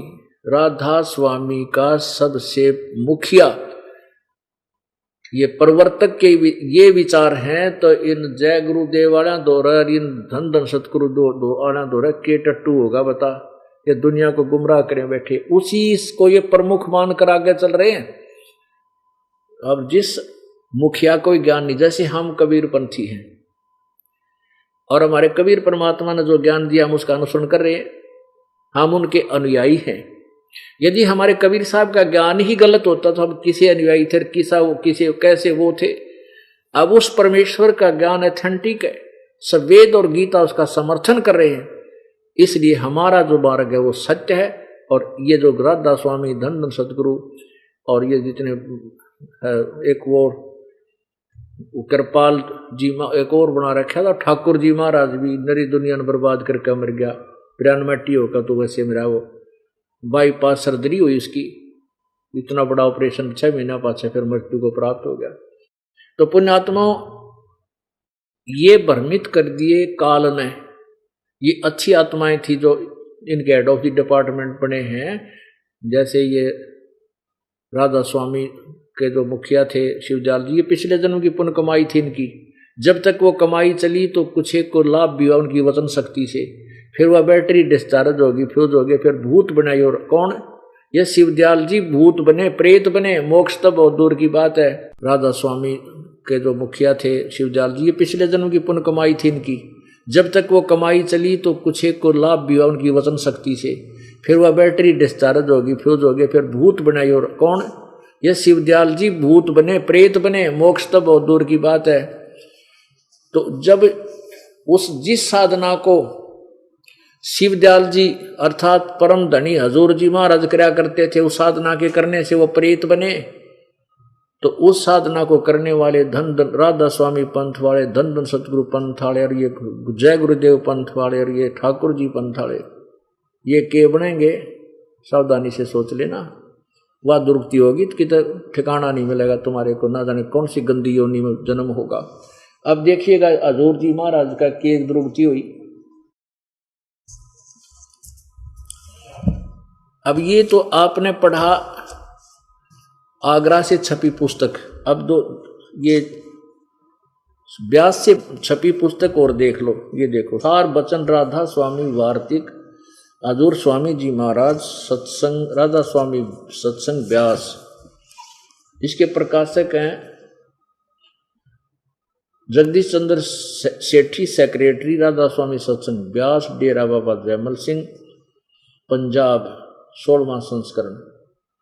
और मुद्रक है लक्ष्मी ऑफसेट प्रिंटर, दिल्ली। अब इसमें देखो, इसमें स्पष्ट किया है कि भूमिका में लिखा कि सार बचन राधा स्वामी वार्तिक हजूर स्वामी जी महाराज के वचनों का संग्रह है, यानी स्वामी जी शिवदयाल जी ने जो बोला उसका संग्रह है। ये वचन सत्संगों तथा अन्य चर्चाओं के दौरान सत्संगियों ने नोट किए थे। स्वामी जी महाराज के परम धाम सिधारने के कुछ ही वर्ष बाद इनका संग्रह करके पुस्तक के रूप में छपवाया गया। सन 1902 में बाबा जयमल सिंह जी महाराज ने सारवचन राधा स्वामी वार्तिक को पहली बार गुरमुखी लिपि में छपवाया था। फिर प्रस्तुत पुस्तक उसी प्रमुख गुरुमुखी संस्करण के अनुसार है और अब इसका हिंदी संस्करण प्रकाशित किया जा रहा है। अब देखना, हजूर जी महाराज का नाम क्या था ये देखिए, यह भूमिका में है। स्वामी जी महाराज का शुभ नाम सेठ शिवदयाल सिंह जी था। आपने 25 अगस्त 1818 में आगरा में जन्म लिया। आपके पिताजी का नाम सेठ दिलवाली सिंह जी था, माता जी का नाम महामाया जी था। अब हम इसको आगे चलेंगे, इनकी जन्म पत्री ना पढ़ के इनका ज्ञान पढ़ेंगे। यहां देखिएगा,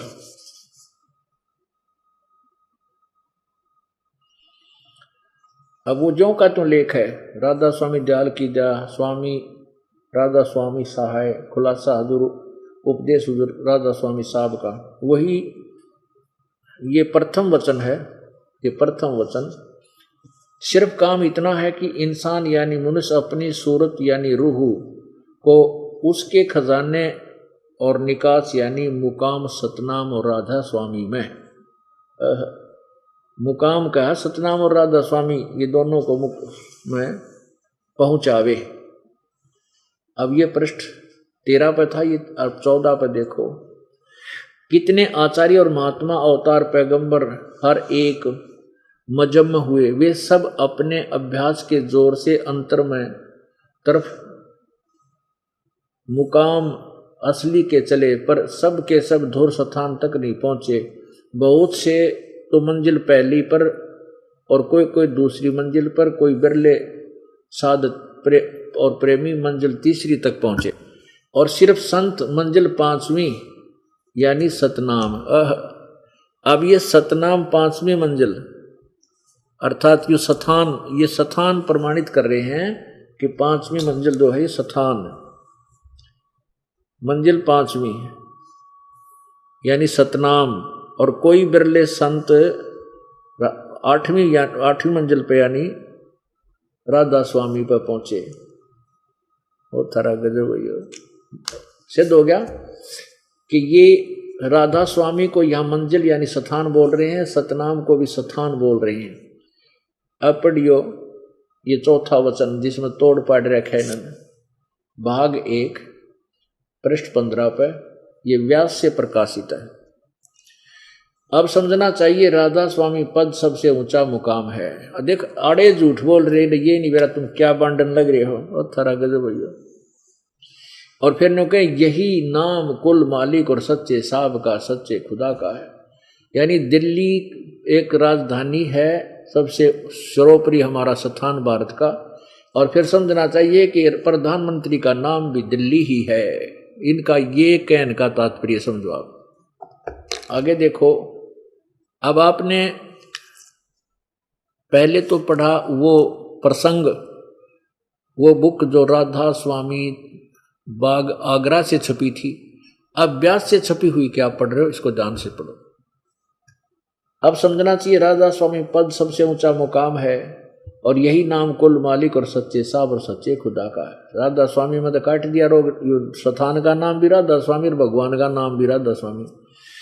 अब आगे देखो, इस मुकाम से 2 स्थान नीचे, यानी ये था 8वीं मंजिल, फिर 8वीं मंजिल, फिर 7वीं, फिर 6ठी, 2 बीच का छोड़ दिया, 5वीं मंजिल फिर आएगी।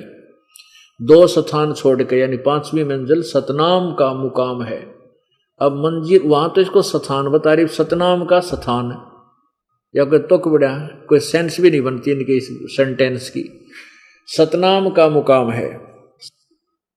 और फिर क्या बताते हैं, जिसको संतों ने इस सतनाम को सतलोक, सचखंड, सार शब्द, सत शब्द और सतनाम और सतपुरुष करके बयान किया है। इस सतनाम का मुकाम है जिसको संतों ने सतलोक, इस सतनाम को सतलोक भी कहा है, इसी को कहते हैं, सचखंड भी इसी को कहते हैं, सार शब्द भी इस सतनाम को कहते हैं, और सत शब्द भी, सार शब्द भी, सत शब्द भी, और सतनाम भी, और सतपुरुष भी इसको ही बोलते हैं। अपने आत्माओं परमात्मा कहते हैं गुरुआं गाम बिगाड़े, संतो गुरुआं गाम बिगाड़े, और इसे कर्म जीव का ला दिए, ईव जड़े नहीं जाड़े। अब परमात्मा कह रहे हैं कि अज्ञानी काल प्रेरित संतों ने, गुरुओं ने, नकलियों ने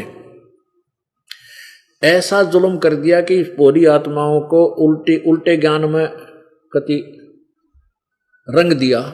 अब इनको कैसे समझाएं, कैसे इस ज्ञान को इनके हृदय में जमाएं। एक गांव के गांव बिगाड़ दिए, एक एक गांव में जहां भी देखा। जब ये दास गांव गांव में सत्संग करने जाता था तो पहले दिन तो बहुत ज्यादा भक्त आ जाते थे सत्संग सुनने के लिए, कोई राधा स्वामी के, धन धन सतगुरु के, और अन्य भी कुछ पंथों के आ जाते थे। फिर ये जब इनका खुलासा करने लगता था, अगले दिन कोई नहीं आता। जब ये दास इनकी पोल पाड़ता सत्संग के माध्यम से कि भाई ना तो राधा स्वामी उस शिवदयाल ने कोई ज्ञान नहीं था और ना ही इस धन धन सतगुरु वालों ने कोई ज्ञान है, और उससे निकले जितने भी पंथ हैं वो सारे अज्ञान से भरे पड़े हैं। तो ये कहकर चले जाते हैं कि ये संत तो निंदा करता हमारे गुरुओं की, हम नहीं सुनेंगे आगे से, इसके सत्संग में भी नहीं आएंगे। अब काल बोल रहा था अंदर से, पता था काल को कि यदि संत के विचार इन पुण्यात्माओं ने सुन लिया तेरे जाल से निकल जाएंगे, इसलिए भ्रमित करे थे। अब आपको थोड़ी सी झलक इसकी दिखाते हैं धन धन सतगुरु वाले की, और उससे आपको और क्लियर हो जाएगा कि ये एक का कुएं का पानी है। ये देखिएगा सचखंड की सड़क,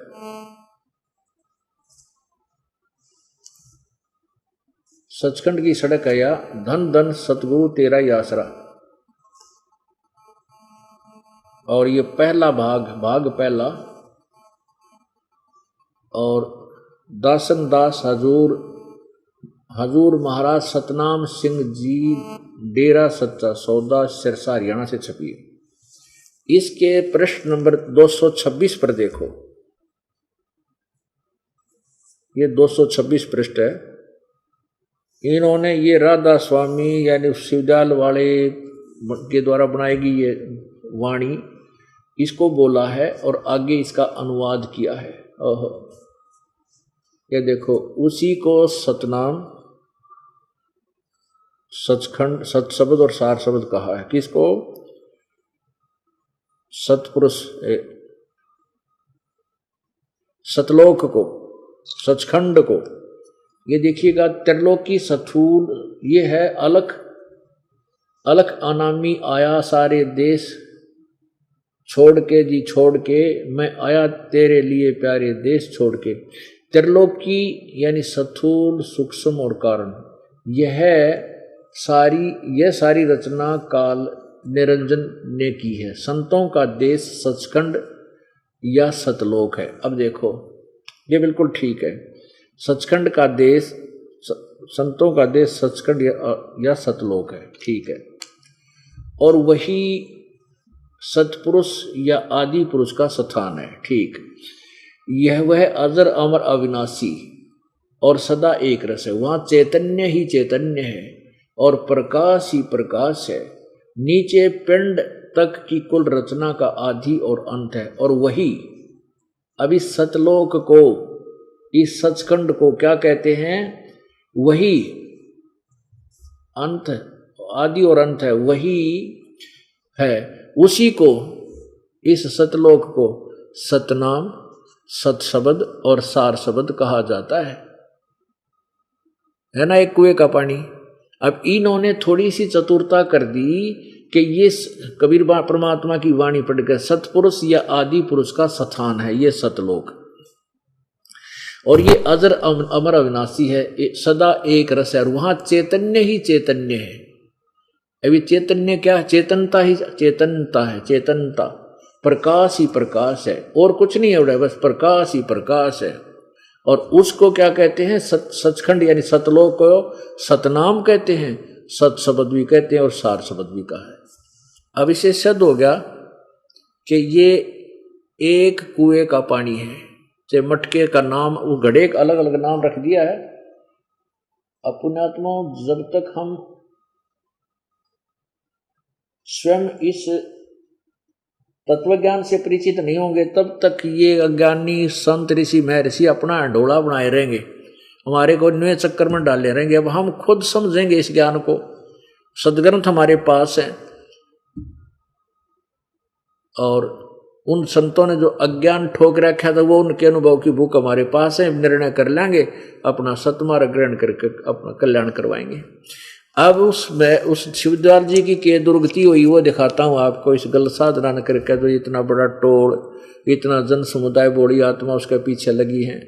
धन धन सतगुरु राधा स्वामी और ये ठाकुर जी, जय गुरुदेव जी, ये सारे भ्रमित हैं, इनको कहीं ठिकाना नहीं, इनका कोई मोक्ष नहीं। ये जीव को अपना जीवन व्यर्थ कर रहे हैं। ये देखिएगा जीवन चरित्र राधा स्वामी दयाल की दया, राधा स्वामी साहेब जीवन चरित्र, स्वामी जी महाराज लेखक। इस स्वामी जी का छोटा भाई था यो लाला प्रताप सिंह सेठ उर्फ चाचा जी साहब के नाम तो प्रसिद्ध था। प्रकाशक राधा स्वामी ट्रस्ट, स्वामी बाग आगरा, सर्वाधिकार सुरक्षित, प्रकाशक द्वारा सुरक्षित। अब यहां देखिएगा इसके पृष्ठ नंबर 78 पर यह जीवन चरित्र स्वामी जी महाराज 78 पृष्ठ पे। अब 71 नंबर वचन, अनमोल वचन सुनिए इनके 71 में। अब बुक्की जी का, जो कि सिब्बो जी की छोटी बहन थी, थोड़ा सा हाल लिखा जाता है। यह सिब्बो से कुछ अरसे बाद स्वामी जी महाराज के चरणों में आई थी। जब उन्होंने कुछ दिन सत्संग किया और वचन स्वामी जी महाराज के सुने और वे वचन हृदय में समा गए, तब इनके प्रेम की हालत अजीब थी कि जब स्वामी जी महाराज वचन या अर्थ पोथियों का करते, तब इनकी आंखें सुर्ख और अंगार सी हो जाती थी और आंसू ऊपर बराबर टपकते रहते थे। बहुत देर तक यानी घंटों उन वचनों का नशा बना रहता था। और फिर जब स्वामी जी महाराज कथा से फुर्सत पाकर हुक्का पीते थे, अरे वाह, या कसर हो रही थी, स्वामी जी हुक्का पीते थे या अभ्यास का रस लेते थे, लेते हुए या कथा करने बैठते थे, तो बुक्की जी महाराज के चरणों का अंगूठा मुंह में रखे हुए घंटों चरणामृत का रस लेती रहती थी। ठीक है, स्वामी जी महाराज के चरणों में लगती थी। अच्छा आगे देखो, स्वामी जी महाराज कथा से फुर्सत पाकर हुक्का पीते थे या अभ्यास का रस लेते थे, कथा कहने बैठते थे, तो बुक्की जी महाराज के चरणों का अंगूठा मुंह में रखकर रखे हुए घंटों चरणामृत का रस लेती रहती थी। और जब कोई मत्था टेकने के वास्ते हटाना चाहता तो चरण नहीं छोड़ना चाहती थी, तब मत्था टेकने वाले से कह दिया जाता था कि तुम दूसरे चरण पर मत्था टेक लो और उस प्यासी को मत हटाओ। इनके भजन का ये हाल था कि 8 घंटे 9 घंटे रोज भजन किया करती थी। जब स्वामी जी महाराज अंतर्धान हुए, तब बुक्की जी की यह कैफियत हुई कि दिन रात बेहोश पड़ी रहती थी। स्वामी जी की जब मृत्यु हुई उसके बाद ये हालत थी, तो 2-2 दिन हाजत हजूरी को भी रफा नहीं हो जाती थी और सूरत स्वामी जी महाराज के चरणों में लगी रहती थी। करीब 1.5 महीने तक ये हाल रहा। सबको खौफ हुआ कि शायद इनकी देह छूट जावे। तब स्वामी जी महाराज ने इनको दर्शन दिए और फरमाया कि जिस तरह तुम सेवा पेशतर किया करती थी उसी तरह करो। फिर उसी रोज से बुक्की जी भोग भी तैयार करती थी और मेरे पन्नी गली के मकान पर पहले दस्तूर के माफिक पलंग बिछाती और हुक्का भरती थी, और वह पलंग अभी तक बिछा रहता है। गरज की जिस तरह से पेशतर सेवा किया करती थी उसी तरह कुल काम करने लगी और स्वामी जी महाराज उनको ध्यान के समय में प्रगट दर्शन देते थे और कुल सेवा उसी तरह कबूल फरमाते थे जैसे कि अंतर्ध्यान होने से के पेशतर करते थे। अंतर्ध्यान होने के से पहले, पेशतर माने पहले हुक्का पिया करते थे और रोटी बनाती रोटी खाते थे। बुक्की जी को महाराज उनके आखिरी दम तक प्रगट रहे, यहाँ तक कि जिस किसी को जब कोई बात स्वामी जी महाराज से अर्ज करनी होती थी तो वे बुक्की जी के जरिए से दरफियात कर लिया करते थे। यानी बुक्की जी अभ्यास के समय स्वामी जी महाराज को प्रगट होकर के हम कमाल हुआ करती थी। इस नियाजमंद को भी लेखक कह रहा है, मुझे भी जब कभी भीड़ के समय पर घबराहट होती थी, यानी कोई आपत्ति आ जाती थी और किसी तरह से भी अकल काम नहीं देती थी, तब बुक्की जी के जरिए से स्वामी जी महाराज का हुक्म लिया करता था। अब यो भूत बनकर उस बुक्की में आ गया स्वामी शिवदयाल जी महाराज, और बुक्की में बोलिया करता और फिर हुक्का पिया करता, उसकी बनाई रोटी और चूरमे खाया करता। तब बुक्की जी के जरिए कहते मैं भी हुक्म लिया करता था, लेखक प्रताप सिंह जी कह रहे हैं, और जैसा हुक्म होता उसी के मुआफिक बंदा कारबंद होता था। और इसी तरह पर राय साहब ने, ये रसालग्राम ने भी मौज की थी कि बुक्की जी के जरिए से 2-4 बार हुक्म हासिल किए थे। अब पुण्यात्मा आ गई समझ में। ये जो शिवदयाल जी था, राधा स्वामी और धन धन सतगुरु और जो सच्चा सौदा वाले हैं सिरसा वाले, और जय गुरुदेव आगरा वाले और ठाकुर जी वाले, इन सब का हेड था, मुखिया था, इनका यानी गुरु था। और जो साधना वो करता था इन 5 नामा की, वो क्या बना, भूत बन गया और प्रेत बनकर अपनी शिष्या बुक्की में आकर बोलने लग गया। और उसी तरह रोटी बनावे बुक्की रोटी अप्पर रोटी बनाकर बुक्की में जब भूत खावे और ओका बरर ओका पीवा बुक्की गुरुड़ गुरुड़ कहते, जैसे पहले सारे काम करा करता तो बुक्की के माध्यम से ओका भी पीवे रोटी भी खावे। और कोई कहते मैं कोई दिक्कत आ जाती तो बुक्की के माध्यम से पूछा करते, बुक्की की एंटीना ला रही थी थारम कोई ना, तो तुम्हारे अंदर ना बोलिया, वो तुम्हारे अंदर से क्यों नहीं आवाज, हम कलाम हुआ तुम्हारे से, वो भूत बन गया। और बुक्की में उसकी आस्था रहेगी, जहां आशा ता बासा, वही भूत बनकर बुक्की मां का प्रवेश हो गया। वो शिवदयाल जी, एक भगत हमारे पास आया, वो यूं कह रहा था, जी मेरा चाचा इस राधा स्वामी पंथ का कट्टर भगत था और उसने कम से कम 25 वर्ष तक वह साधना की, कई घंटे बैठा रहा करता, नो बिल्कुल गर्मी हुई चाहे सर्दी हुई, कई घंटे सुबह शाम साधना करता था। और फिर वो भूत बन गया, यह समझ में नहीं आई, वे साधना भी करता था और प्रेत बन गया। और पहले जो भी उसका फेवरेट आहार था, भोजन था, फेवरेट जो भोजन था, प्रिय भोजन था, वो था चूरमा। वो चूरमा घना खाया करता। तो मृत्यु के बाद ही वो भूत बनकर अपनी पुत्र वधू में आवे है।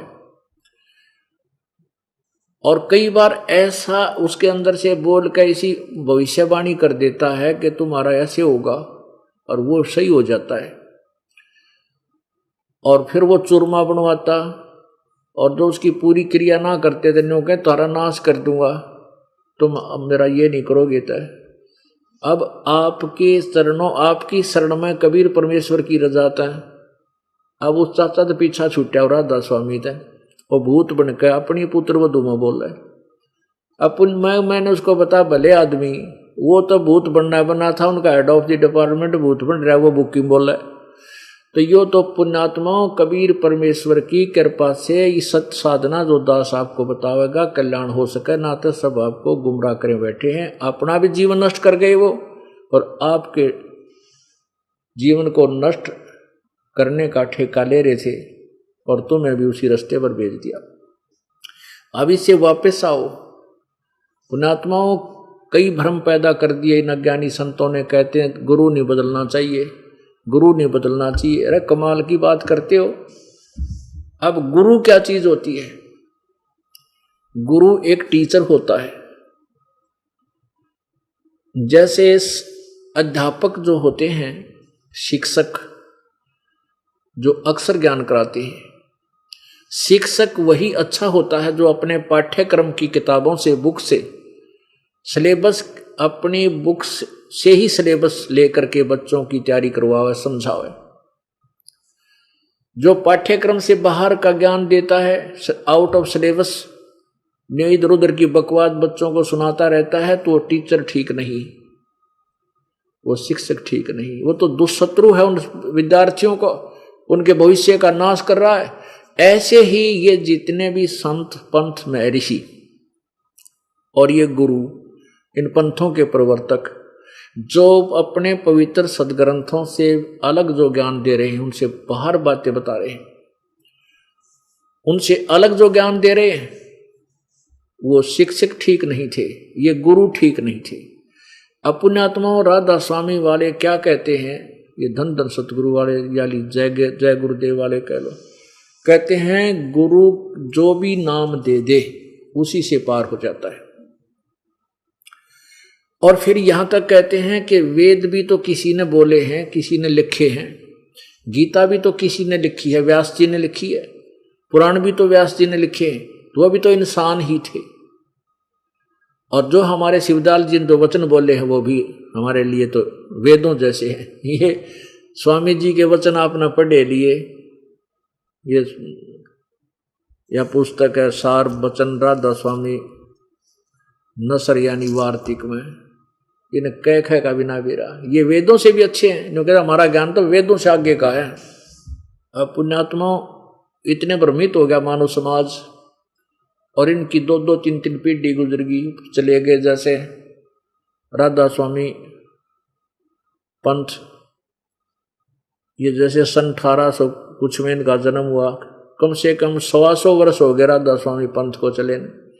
इसमें एक परिवार की चौथी पीढ़ी चल रही है।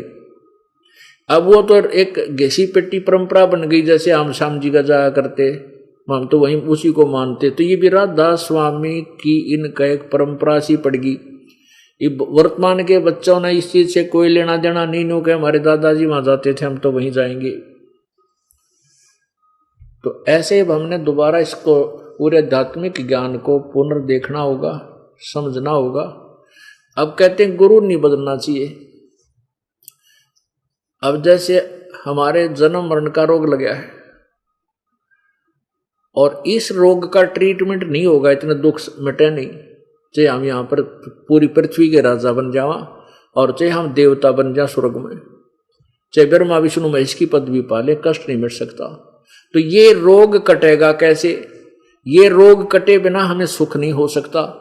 तो संत जो हैं ये आध्यात्मिक वैद्य समझ लो, और एक वैद्य से आपका इलाज नहीं हो रहा है, उसको तुरंत त्याग कर दूसरे वैद्य के पास जाइए और वहां से अपना ट्रीटमेंट प्रारंभ कीजिए।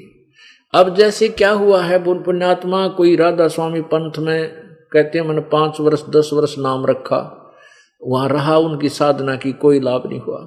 फिर मैं गया धन धन सतगुरु के, वहां भी मैंने 3 वर्ष नाम रखा, नहीं दिल डटा। फिर मैं गया जय गुरुदेव के, वहां भी मैंने 7 वर्ष हो गए, कोई लाभ नहीं हुआ। अब 92 घर में हो रही है, सब तरह के दुख सिर पर आ पड़े हैं।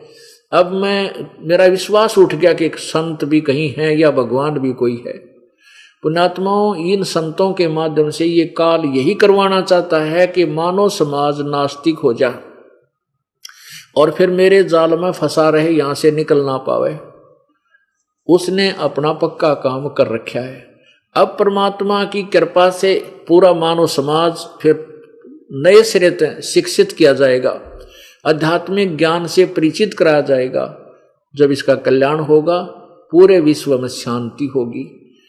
अब जैसे हम सेठ बनना चाहते हैं, हम साहूकार बनना चाहते हैं, अब कैसे बनेंगे?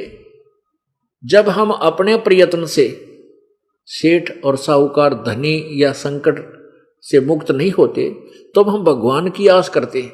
फिर हम परमात्मा से चाहते हैं कि वो एक ऐसी परम शक्ति है, उनके गुणों में लिखा है कि वो हमारे सब दुख दूर कर सकता है, निर्धन को धनवान बना सकता है। फिर हम परमात्मा से धनी बनने के लिए संतों की तलाश करते हैं। जहां भी जाते हैं कि परमात्मा संत रूप में आता है और संत ही वो परमात्मा का ज्ञान देते हैं। अब जैसे परमेश्वर कबीर जी भगवान थे और उन्होंने एक संत की, सतगुरु की भूमिका की, उसकी नकल, और ये नकली संत शिवजाल जी जैसे करने लग रहे, इनके ऊपर फीत ला दी कि संत ही भगवान होते। अरे वो भगवान संत थे और वो भगवान भी थे, और तुम्हारे वाले संत भी कोई ना भगवान की तो दूर की बात, क्योंकि उनको ज्ञान कह नहीं, उनकी भक्ति गलत। अब जैसे ये अधिकतर जो प्रवचन करते हैं कौन, ये राधा स्वामी वाले, ये करते हैं कि घट रामायण के अंदर, घट रामायण में तुलसीदास ने भी यानी शिवदयाल जी जो थे तुलसीदास जी के वचनों को आधार मानकर, उनके परिवार के सदस्य उनका अनुयायी थे। शिवदयाल जी तो उनके अनुयायी नहीं थे, घट रामायण लिखने वाले तुलसी साहिब के, तो वो ज्यादातर तुलसीदास जी के द्वारा दिए गए ज्ञान को महत्व देते हैं, राधा स्वामी वाले। अब देखिएगा ये घट रामायण, और इसमें क्या लिखा है, या बिना पढ़े अब तक घोड़े समाज ने, राधा स्वामी वाला ने, ना धन धन सदगुरु वाला ने, ना जय गुरुदेव वाला ने, कि इसमें घट रामायण के बतावे है उस उन 5 नामा के बारे में। तो 500 नाम काल के हैं जो तुम जाप करते हो, काल के जाल में रहने के। ये देखिएगा घट रामायण पहला भाग, घट रामायण तुलसी साहब हाथरस वाले की, तुलसी साहब हाथरस वाले की, भाग 1 बेलविल्डियर प्रिंटिंग प्रेस इलाहाबाद से छपी है। घट रामायण भाग 1 तुलसी सतगुरु तुलसी साहब हाथरस वाले की रची हुई। यह ग्रंथ 2 प्रमाणिक लिपियों का मिलान करके बड़ी शुद्धता से 2 भागों में पूरा छापा गया, जीवन चरित्र सहित। ये यहां से हमने प्राप्त हुई है। अब इसका देखिए 27 पृष्ठ पे,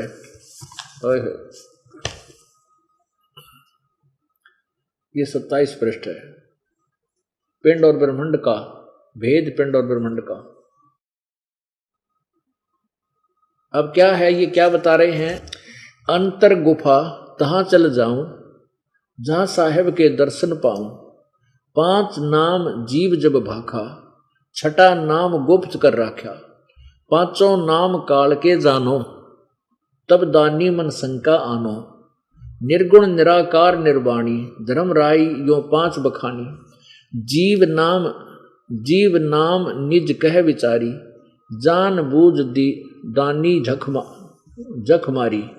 आगे देखो, कह जीव दृढ़ दानी भाई, हम चल जाई नाम चितलाई, दानी दान चुकाओ आई, जब यह बाट निभन तुम पाई, कह केही कर अंश कहाँ तुम जाई, बात अपनी कहो बुझाई, कह जीव सतलोक निवासा, मैं चल जाऊं पुरुष के पासा, दानी कह दूर है भाई, अगम पंथ कैसे निभ जाई, कौन नाम मार्ग जो को जोई, कौन नाम से उभरे आई, इतना भेद कहो समझावा, और घट बाट जीव जब घर पी पावा, दानी सुन बिनती हमारी, हम चल जावे पुरुष दरबारी, सुरत नरत ले लोक सिधाऊं, आदि नाम ले काल गिराऊं। बोलो, यू आदि नाम की से 5 नाम वाला, उन 5 नाम तो काल के हैं, यू आदि नाम कोई और है, और सत नाम ले जीव उभारी, अस चल जाऊं पुरुष दरबारी। बोलो, ये 5 नामा पर गाटा जोड़ रहे, 5 नाम तो काल के हैं, घट रामायण में बताए। अब इन्होंने 5 नाम कौन से सिलेक्ट कर लिए इन नकली गुरुओं ने, इन्होंने 5 नाम कौन कौन से सिलेक्ट कर लिए, ज्योति निरंजन, ओंकार, ररंकार और सोहम और सतनाम, कहीं की ईंट कहीं का रोड़ा, यो इकट्ठा कर लिया। और यो नो का इसमें लिखा है ये 5 नाम काल के जानो, ये तो काल के नाम है, और आदि नाम और सतनाम। अब सतनाम आपको बताया कि 2 अक्षर का नाम है, 2 अक्षर का नाम है सतनाम, जिसमें एक ओम मंत्र है, एक तत्व सांकेतिक है, दास बताएगा। इन दोनों को मिलकर सतनाम बनता है, इससे परमात्मा प्राप्ति होगी। और फिर एक नाम सत, जो गीता जी अध्याय नंबर 17 के श्लोक 23 में ओम तत् सत 3 मंत्रों का विवरण है। तो सत शब्द ये आदि नाम है, ये सत जो है ये आदि यानी जो सार शब्द है, सार नाम। तो ये फिर ये तीनों मिलाए जाएंगे, ये आदि नाम और ये सतनाम। इन दोनों के मिल जाने से तब जीव का छुटकारा होगा, इन 5 नामों से नहीं होगा। अब आपको वो दो अक्षर का होता है सतनाम, ये प्रमाण देते हैं राधा स्वामी पंथ की पुस्तक संत मत प्रकाश भाग 4 के और प्रश्न नंबर 261 और 264 पे। ये स्वयं तो कहते हैं कि सतलोक में परमात्मा केवल निराकार है, सतपुरुष प्रकाश ही प्रकाश है, प्रकाश ही प्रकाश है। और वहां जीव आत्मा जाकर के सतलोक में सतपुरुष में ऐसे समा जाती है जैसे बूंद समुद्र में। ये वहां कोई अस्तित्व अलग से जीव का और आत्मा का नहीं मानते। कौन? राधा स्वामी पंथ ओबलिक धन धन सतगुरु पंथ, जय गुरुदेव पंथ। और जबकि जिन महापुरुषों ने परमात्मा प्राप्ति हुई उन्होंने यही बताया है कि वो 2 अक्षर का नाम जो है वो जीव का उद्धार करेगा।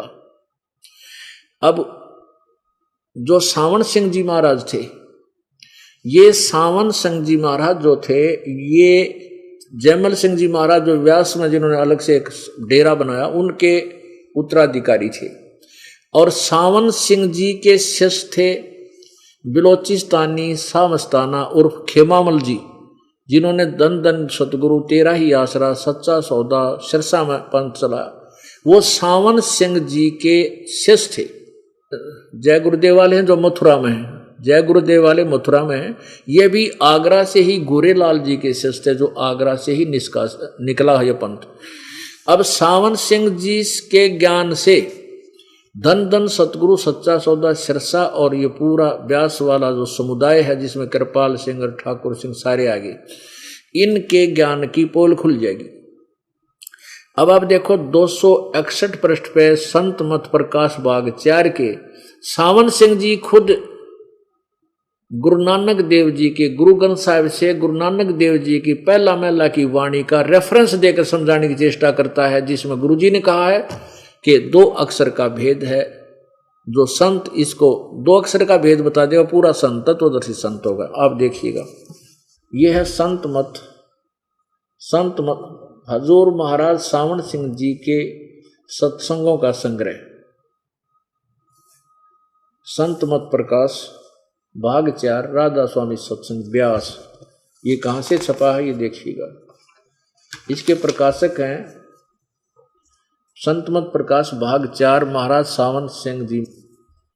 प्रकाशक है सेवा सिंह सेक्रेटरी राधा स्वामी सत्संग व्यास, डेरा बाबा जयमल सिंह, जिला अमृतसर।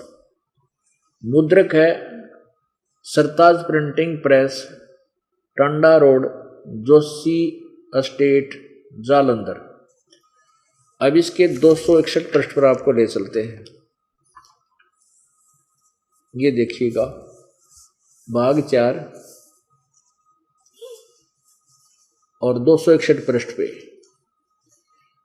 अक्षर रूप निखरती चाली, ये तो है शिवदयाल जी की अमृतवाणी। अक्षर रूप निखरती चाली छोड़ दिया अब देश बिगाना, इसका अनुवाद करने लगे हैं ये सावन सिंह जी। यह संसार क्षर है, क्षर या नासवान, और जो अक्षर है वह है ब्रह्म है। अब देखो, जो अक्षर है वो ब्रह्म है, अरे वाह। और नी अक्षर पार ब्रह्म है। देखो, यह संसार क्षर है और जो अक्षर है वह पर ब्रह्म, वह ब्रह्म है, और नी अक्षर पार ब्रह्म है। ठीक है, ये जो भी न तुक्के मारा है। किंतु अब गुरु की कृपा से आत्मा इस महल को छोड़कर सतलोक को जा रही है। गुरु ग्रंथ साहिब में बड़े गहरे और गुप्त रहस्य हैं, एक स्थान पर आता है। अब देखो क्या बताते हैं, 52 अक्षर लोक त्रय, सब कुछ इनके माही, ये अक्षर खिर जाएंगे, ओए अक्षर इन माही, इनमें नाही, यानी ये अक्षर तो खिर जाएंगे, वो अक्षर इनमें ना। आज फिर आगे है 52 अक्षर संस्कृत भाषा के हैं, शायद ही कोई ऐसी भाषा हो जिसके 52 अक्षर हों। इस संसार का सारा मसाला 52 अक्षरों में आ जाता है। पिंड अंड का हाल तो 52 अक्षरों में आ गया। आगे 2 अक्षर और हैं जो पार ब्रह्म हैं। देखिए सावन सिंह के तुक्के हैं। इसके विषय में ग्रंथ साहिब में लिखा है, सोई गुरु पूरा कहावे, दो अक्षर का भेद बतावे, एक छुड़ावे एक लखावे, तो प्राणी निज कर पावे। फिर कहते हैं, जे तू पढ़िया पंडित बिन दुई अक्षर दुई नावा, पर्णवत नानक एक लंघाए, एक जेकर सत समावा। अब क्या बताते हैं, इसमें तीनों का जिक्र आ गया। जे तू पढ़िया पंडित बिन दुई अक्षर दुई नावा, ये दो अक्षर यानी दो नामा बिना तू कितना पढ़ ले पंडित जी, तेरा कोई काम नहीं आएगा। और पर्वणत नामक एक लंघाए, जो सच जेकर सच समावा, एक नाम और है वो पार करेगा। दो अक्षर भी ये साथ में लिए हैं। आगे देखो, अब जैसे गुरु ग्रंथ साहिब में 1170-71 पे वाणी लिखी है कि सोई गुरु पूरा कहावे, जो दो अक्षर का भेद बतावे, एक छुड़ावे एक लखावे, तो प्राणी निज कर जावे। अब दो अक्षर कौन कौन से हैं? एक तो ओम है, ये तो छुड़ाओगा क्यों, इसकी कमाई हम ब्रह्म को देंगे।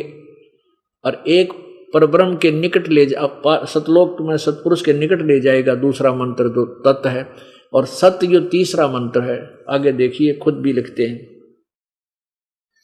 यदि तुम गुणी हो ज्ञानी हो तो वे अक्षर बताओ, वे अक्षर पार ब्रह्म हैं। अब ये क्या कहता है सावण सिंह जी अज्ञानी? अब ये कहता है वो दो अक्षर है ना, वे अक्षर बताओ जो ऊपर बताए दो, वे अक्षर पार ब्रह्म हैं। एक अक्षर ने दुनिया बनाई और एक ने सतलोक बनाया, यही कबीर जी कहते हैं। यह कबीर अक्षर दो भाख, दो अक्षर का वो ज्ञान बता, भाख होएगा खसम तलेगा राख।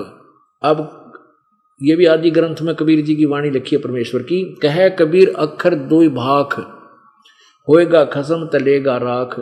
गुरु नानक जी भी कहते हैं, एक अक्षर हरि मन वस नानक हेत होत निहाल, एक अक्षर हरि मन वस है नानक होत निहाल। ये देखो ऊपर दो अक्षर की कही है, सोई गुरु पूरा कहावे, दो अक्षर का भेद बतावे, एक छुड़ावे एक लखावे, तो प्राण निज कर पावे। फिर यहाँ लिखा है कि एक अक्षर हरि मन वस है नानक होत निहाल। अब यो तीसरा एक और अक्षर तीसरा है जो सत्र है। आगे देखो, अब 262 पृष्ठ पे, संत मत प्रकाश 262 पृष्ठ पे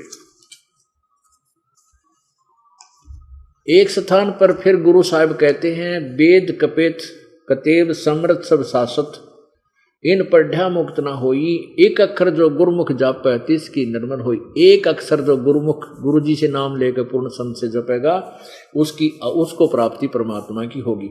अब राधा स्वामी आले नाम तय 5 और गुरु ग्रंथ साहिब जिसका ये प्रमाण दे रहे हैं वो कह रहे हैं वो तो दो अक्षर का है, वो अलग से हर एक अक्षर न्यारा है। वो तो कहाँ है?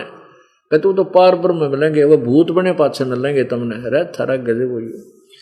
अब आगे देखो, अब क्या कहते हैं, वह अक्षर आपके अंदर है और पार ब्रह्म में जाके मिलेगा।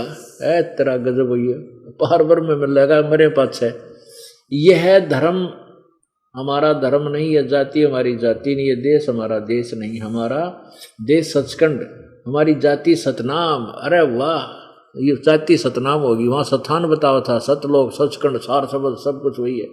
और हमारा धर्म सतपुरुष है, तेरा गजब वही हो सतपुरुष। और यह पराया देश छोड़कर आत्मा अपने उस देश को जा रही है। आगे देखो, अंदर शब्द के दर्जे हैं, ओम शब्द, सोहम शब्द और सत शब्द। आत्मा दर्जे के अनुसार अपने असली मकसद भाव असली देश को जा रही है। जय हो इन राधा स्वामी आलिया की, और थरा गजब यो।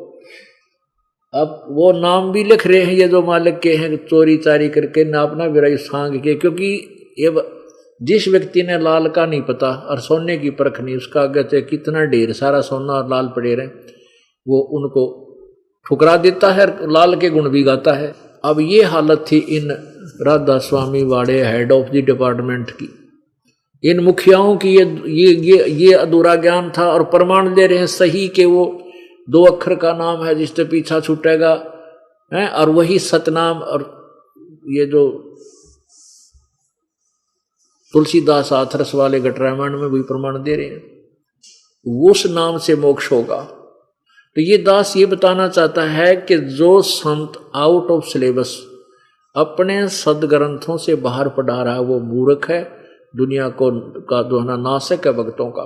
गीता जी अध्याय नंबर 17 के श्लोक 23 में इन्हीं 3 नामों का विवरण है जो गुप्त हैं। परमात्मा कहते हैं कबीर जी, सोहम शब्द हम जग में लाए और सार शब्द हमने गुप्त छिपाए। अब इन्होंने परमात्मा की वाणी से सोहम शब्द तो लिख दिया और वो सत शब्द कहाँ से, वो नींद के पास, इसलिए ये अधूरे गुरु न्यों पकड़े जाएंगे। और परमात्मा ने धर्मदास जी से कहा था, धर्मदास तो 1,00,000 दुहाई और ये सार शब्द की दबार ना जाई। ये सार शब्द अभी नहीं बताना, नहीं तो नकली लोग गुरु उन्हीं नामों को देते हुए हमें पिछली पीढ़ी वाले समय तक मिलेंगे, फिर हम डिफरेंशिएट नहीं कर सकेंगे, हम भिन्नता नहीं कर सकेंगे ज्ञान और अज्ञान की। अब वो भिन्नता आपके समक्ष होगी है। और परमात्मा ने कबीर अपने मुखारविंद अपने कबीर वाणी में लिखा है कि धर्मदास तो 1,00,000 दुहाई, ये मूल ज्ञान की तबार ना जाई। ये जो मूल ज्ञान तत्व ज्ञान मैं तुम्हें बता रहा हूं, जो धर्मदास जी लिख रहा था कबीर सागर में, कबीर वाणी में, तो कहा ये कि जिक्र ना करना भी। मूल ज्ञान बार जो पढ़ी तब बिचली पीढ़ी ये हंस नितर ही। जब ये यथार्थ ज्ञान इन नकली संता का हाथ लाग जाता तो आज ये दास कैसे आपको सुल जाता, कैसे बताता है ज्ञान। ज्ञान तो ये सही बताते थे और नाम ये गलत देते रहते। और मान लीजिए ये नाम भी इनको प्राप्त होता, ये अधिकारी नहीं थे। अधिकारी बिना भी कोई काम हो नहीं सकता। जैसे अपॉइंटमेंट लेटर होता है बालक का, एक नौकरी लगने का पत्र, और वो अधिकारी साइन कर देता है तो उस बच्चे को सब सुविधा सरकार देती है। और वही लैंग्वेज उतना ही एक अक्षर लिख करके कोई मेरे जैसा अलग से कोई व्यक्ति जो अधिकारी नहीं है और वो अपने दस्तखत कर दे उन्हीं मैटर पे, तो कोई लाभ नहीं होगा। तो अधिकारी बिना भी ये ज्ञान जो आपको दास बता रहा है, ये नाम कोई चोर हमारा नाम लेकर के कोई और बकवाद करने लग जाएगा, उसके पास अधिकार नहीं होगा, क्योंकि वो उसके पास नाम देने का अधिकार नहीं। वो वैसे नकली पास अपॉइंटमेंट लेटर दे रहा है, जैसे नकली डुप्लीकेट नकली जो पासपोर्ट बना दे, ड्राइविंग लाइसेंस बना दे, तो वो समय आने पर काम नहीं देंगे, वो व्यर्थ होते हैं। तो ऐसे जो नकली संत हैं इस पृथ्वी पर आज के समय इस दास के अतिरिक्त यदि कोई और ये नाम देता हो तो इस मेरे ज्ञान का चोर है, उसके निकट भी मत जाना, वो दुश्मन है आपके भविष्य का। तो पुण्यात्माओं, परमात्मा कबीर जी के चरणों में दृढ़ता के साथ लग जाओ, निसंशय होकर लग जाओ, आपका कल्याण निश्चित है। बोलो सतगुरुदेव। नमस्कार सर। सत साहब सर जी। सर क्या नाम है आपका? करमवीर दास। करमवीर जी, आप कहाँ के रहने वाले हैं? नसीरपुर के जी, कुंजपुरा, करनाल, हरियाणा। सर संत रामपाल जी महाराज से नाम दीक्षा आपने कब ली? चौथे महीने की 14 तारीख 2013। सर संत रामपाल जी महाराज से नाम दीक्षा लेने से पहले आप क्या भक्ति साधनाएं करते थे? हम सर जी सारी जगह गए, हरिद्वार भी गए, बालाजी भी गए, वैष्णो देवी भी गए, तो सर जी हमने कोई लाभ नहीं हुआ ऐसा। सभी देवी देवता की भक्ति करते थे, घर में शंकर भगवान की, माता मूत की भी पूजा करते थे, हम अपनी देवी सबकी पूजा करते थे, पर हमें कोई लाभ नहीं हुआ सर जी। सर आपने बताया कि आप सभी देवी देवताओं की पूजा करते थे, तो फिर संत रामपाल जी महाराज की शरण में आप कैसे आए? सभी देवी देवता की भक्ति करते थे, मान ले तो कोई भी मानसिक ऐसा लाभ नहीं मिला। दारू पीता था भगत जी में, छोटे से इसमें पेट में 12 ड्राम कम से कम दारू काट रखी भगत जी मैंने 96 से लेकर 2012 तक सर जी इतनी दारू पी। तो भगत जी कोई भी हमने लाभ नहीं मिला था। तो हमारा भाई टीवी देख रहा था भगत जी, संत रामपाल महाराज जी का सत्संग देखा था, तो टीवी के माध्यम से गए हम सर जी, पानीपत ने गए हम सर जी, वहाँ से बरवाड़े की बस मिली, गुरु जी आश्रम की, संत रामपाल महाराज जी की, बंदी छोड़ सतगुरु रामपाल महाराज के आश्रम देखा तो हो परमात्मा साक्षात आए हुए हैं, तो वहाँ से नाम दीक्षा ली ना भगत जी मैंने। सर संत रामपाल जी महाराज से नाम दीक्षा लेने के बाद क्या आपको कोई लाभ भी प्राप्त हुए? सर जी संत रामपाल महाराज जी के चरण में जाने से पहले इस तरह मान ले हम दारू पीते थे बहुत ज़्यादा। दारू पीने से कुछ मेरा प्रेत बाधा थी सर जी, मान ले शुरू से ही मान ले जन्म से प्रेत बाधा थी मान ले, तो इतना दारू पी जाता था सर जी, मैं एक बैठा बैठा एक पेट्टी खाली कर देता था, कोई वो नहीं था साहब किताब सर जी। तो सर जी ये करते करते काम बहुत साल बीत गए सर जी, 2000 मेरे ख्याल करा 12 ही लग गया 96 से सर जी, तो 12 लग गया। तो मेरे अंदर की है ना इतनी अतरिया जो थी हाथ सारी सड़ी पड़ी थी। डॉक्टर के मूलचंद है करनाल अस्पताल में 13 सेक्टर में, उधर गए उसके पास उन्हें गया तो वही जेगा नहीं बिल्कुल भी, अंदर से तेरे सारे सिस्टम खत्म हो रहा। तो कम से कम है ना इस 96 से 2012 तक सर जी इतने मान कर चलोगे 12 ड्राम मेरे छोटे से पेट में काट रखे सर जी। उसके बाद मैं पंजाब में ज्ञान सागर अस्पताल है उसमें गया सर जी। तो कहीं सभी डॉक्टरों ने बोल लिया था, कहने लगे तो यार खत्म है अभी बिल्कुल, तेरा कहानी बिल्कुल खत्म है। तो यार मैं ऐसा था जी सर जी, घर में बहुत वो था, मतलब 2 भाई थे, जिस तरह एक भाई हमारा एक्सपायर हो गया था 96 में। तो मैं सोचा भी घर नहीं अपना, कहीं डूब कहीं मर जाता तो बढ़िया, मान ली इतना पैसा लगेगा तेरे ऊपर क्या होएगा, इतना घर में होनी स्थिति इतनी ख़राब थी इनकी देवी देवता की भक्ति करते करते। तो सर जी है ना कि कारण बढ़िया ऐसा परमात्मा की दया तक बिल्कुल ही हो गया, आत्महत्या तक नौबत आ गई। फिर परमात्मा तक कोई था, परमात्मा का रिश्ता सर जी मेरा, परमात्मा ने सुनी सर जी। संत रामपाल महाराज जी की शरण में हमारा भाई ले गया सर जी, हमने टीवी के माध्यम से ले गया। तो परमात्मा की शरण में गए हम वहाँ से, सर जी तो नाम लिया, संत रामपाल महाराज जी की शरण में गया। तो आश्रम में लाइन में लगा, संत रामपाल जी महाराज जी की लाइन में लगा। तो मैंने आशीर्वाद लिया, गुरु जी से क्या प्रार्थना करी भी मेरे चाचा एक भगत बन रहा, तन तन मार के सांस लूँगा। गुरु जी ने मेरे को आशीर्वाद दिया, भाई बेटे तो चिंता ना करा। तो आशीर्वाद देगा सर जी, मैं लौट गया वही पिल्लर के अलावा, ये नाम लेने के बाद की बात है सर जी। तो लौट गया ना पिल्लर लवा, 2 ही दिन हो गए थे सर जी मैंने नाम लिए, लौट गया पिल्लर लवा। क्या हो मेरे, मैं ना सर जी 4 घंटे तक वहीं पड़े रहा इस तरह पिल्लर पर। मेरे लिए क्या चमत्कार बनाया परमात्मा ने सर जी।